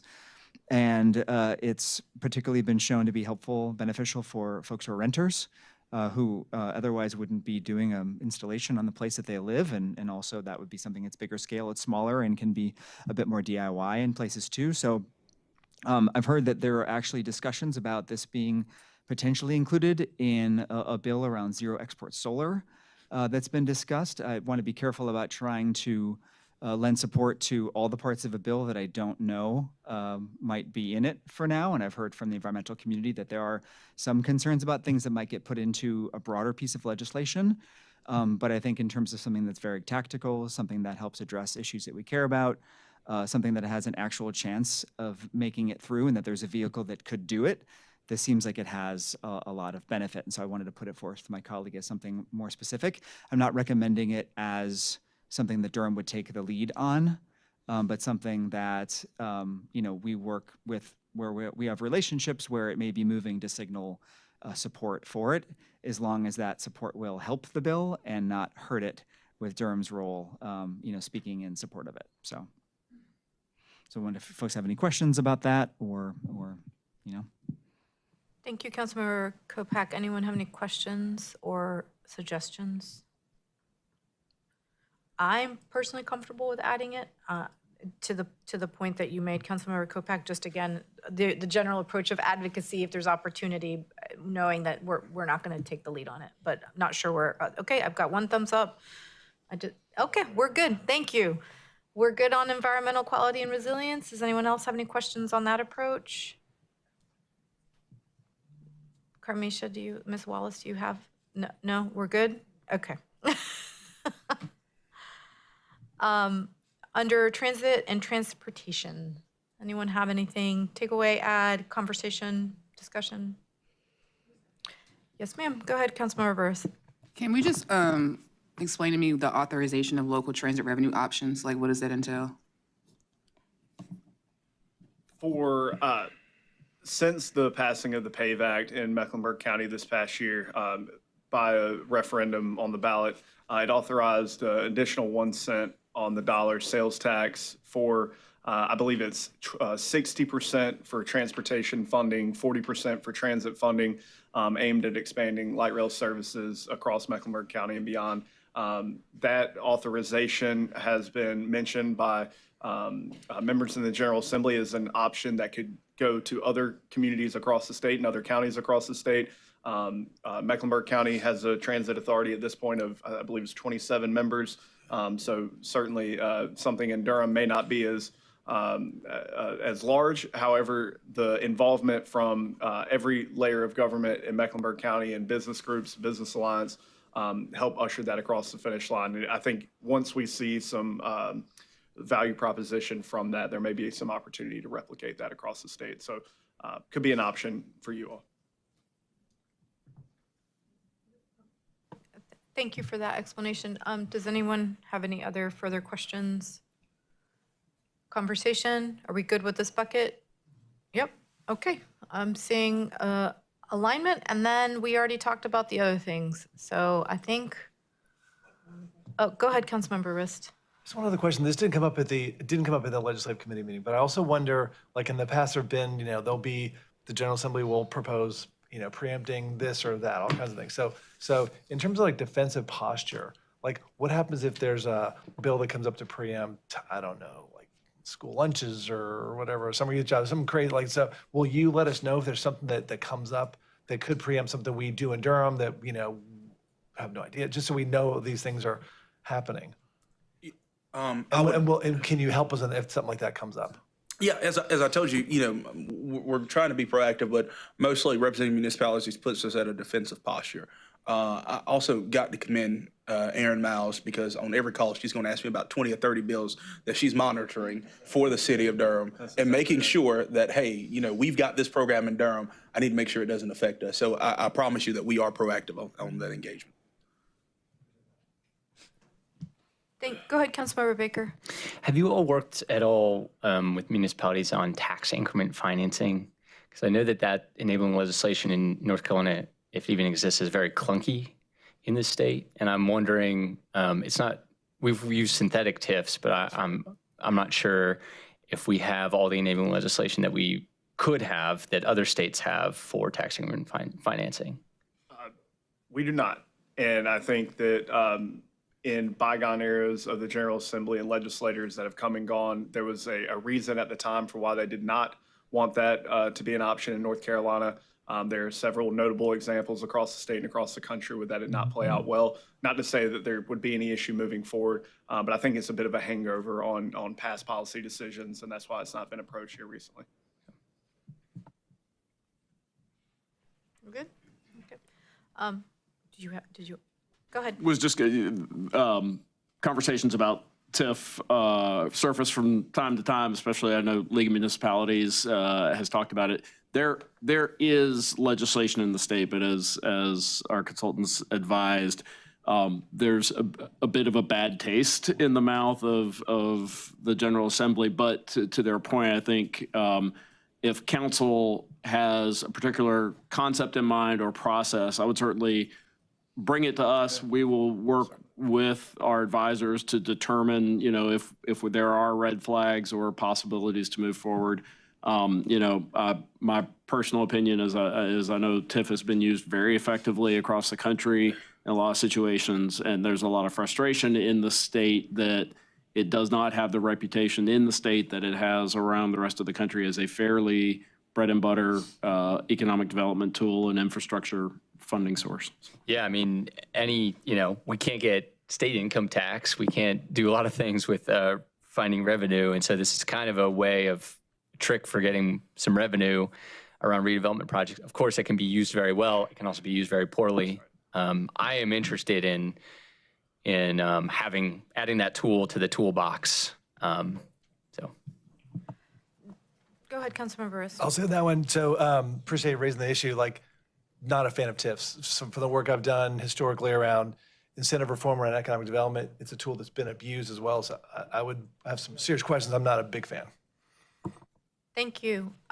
Seeing as it's 5 and the legislative committee will be meeting again, would folks like your idea, Councilmember Baker, we can just continue that conversation? Are you comfortable with that? Okay. So we're not going to add that at this time. I think y'all have a lot on your plate. I think we are done. So appreciate, Councilmember Burris. I'm going to remind us that we are at 5 p.m., ladies and gentlemen. So just one last question about what's the proper way? Is it the regular weekly standing call? We know there's issues around, do we get a quorum of the legislative committee? What's the best plan for keeping us updated about what's going on, to give you the information but also not to overly burden and encumber you all in the work you're doing? I just want to make sure we're clear on that sort of process for communicating. Yeah, and I appreciate that. We do this work. We're proud of this work. We're committed to this work. I want to acknowledge Aaron Miles, who's been a tremendous partner from the city attorney's office. At last week's legislative committee meeting, you made the ask that we meet. Yesterday was the first day of that standing meeting. So if it is the desire of the legislative committee to continue the recurring meetings that I created, we're happy to do that. We meet every other week.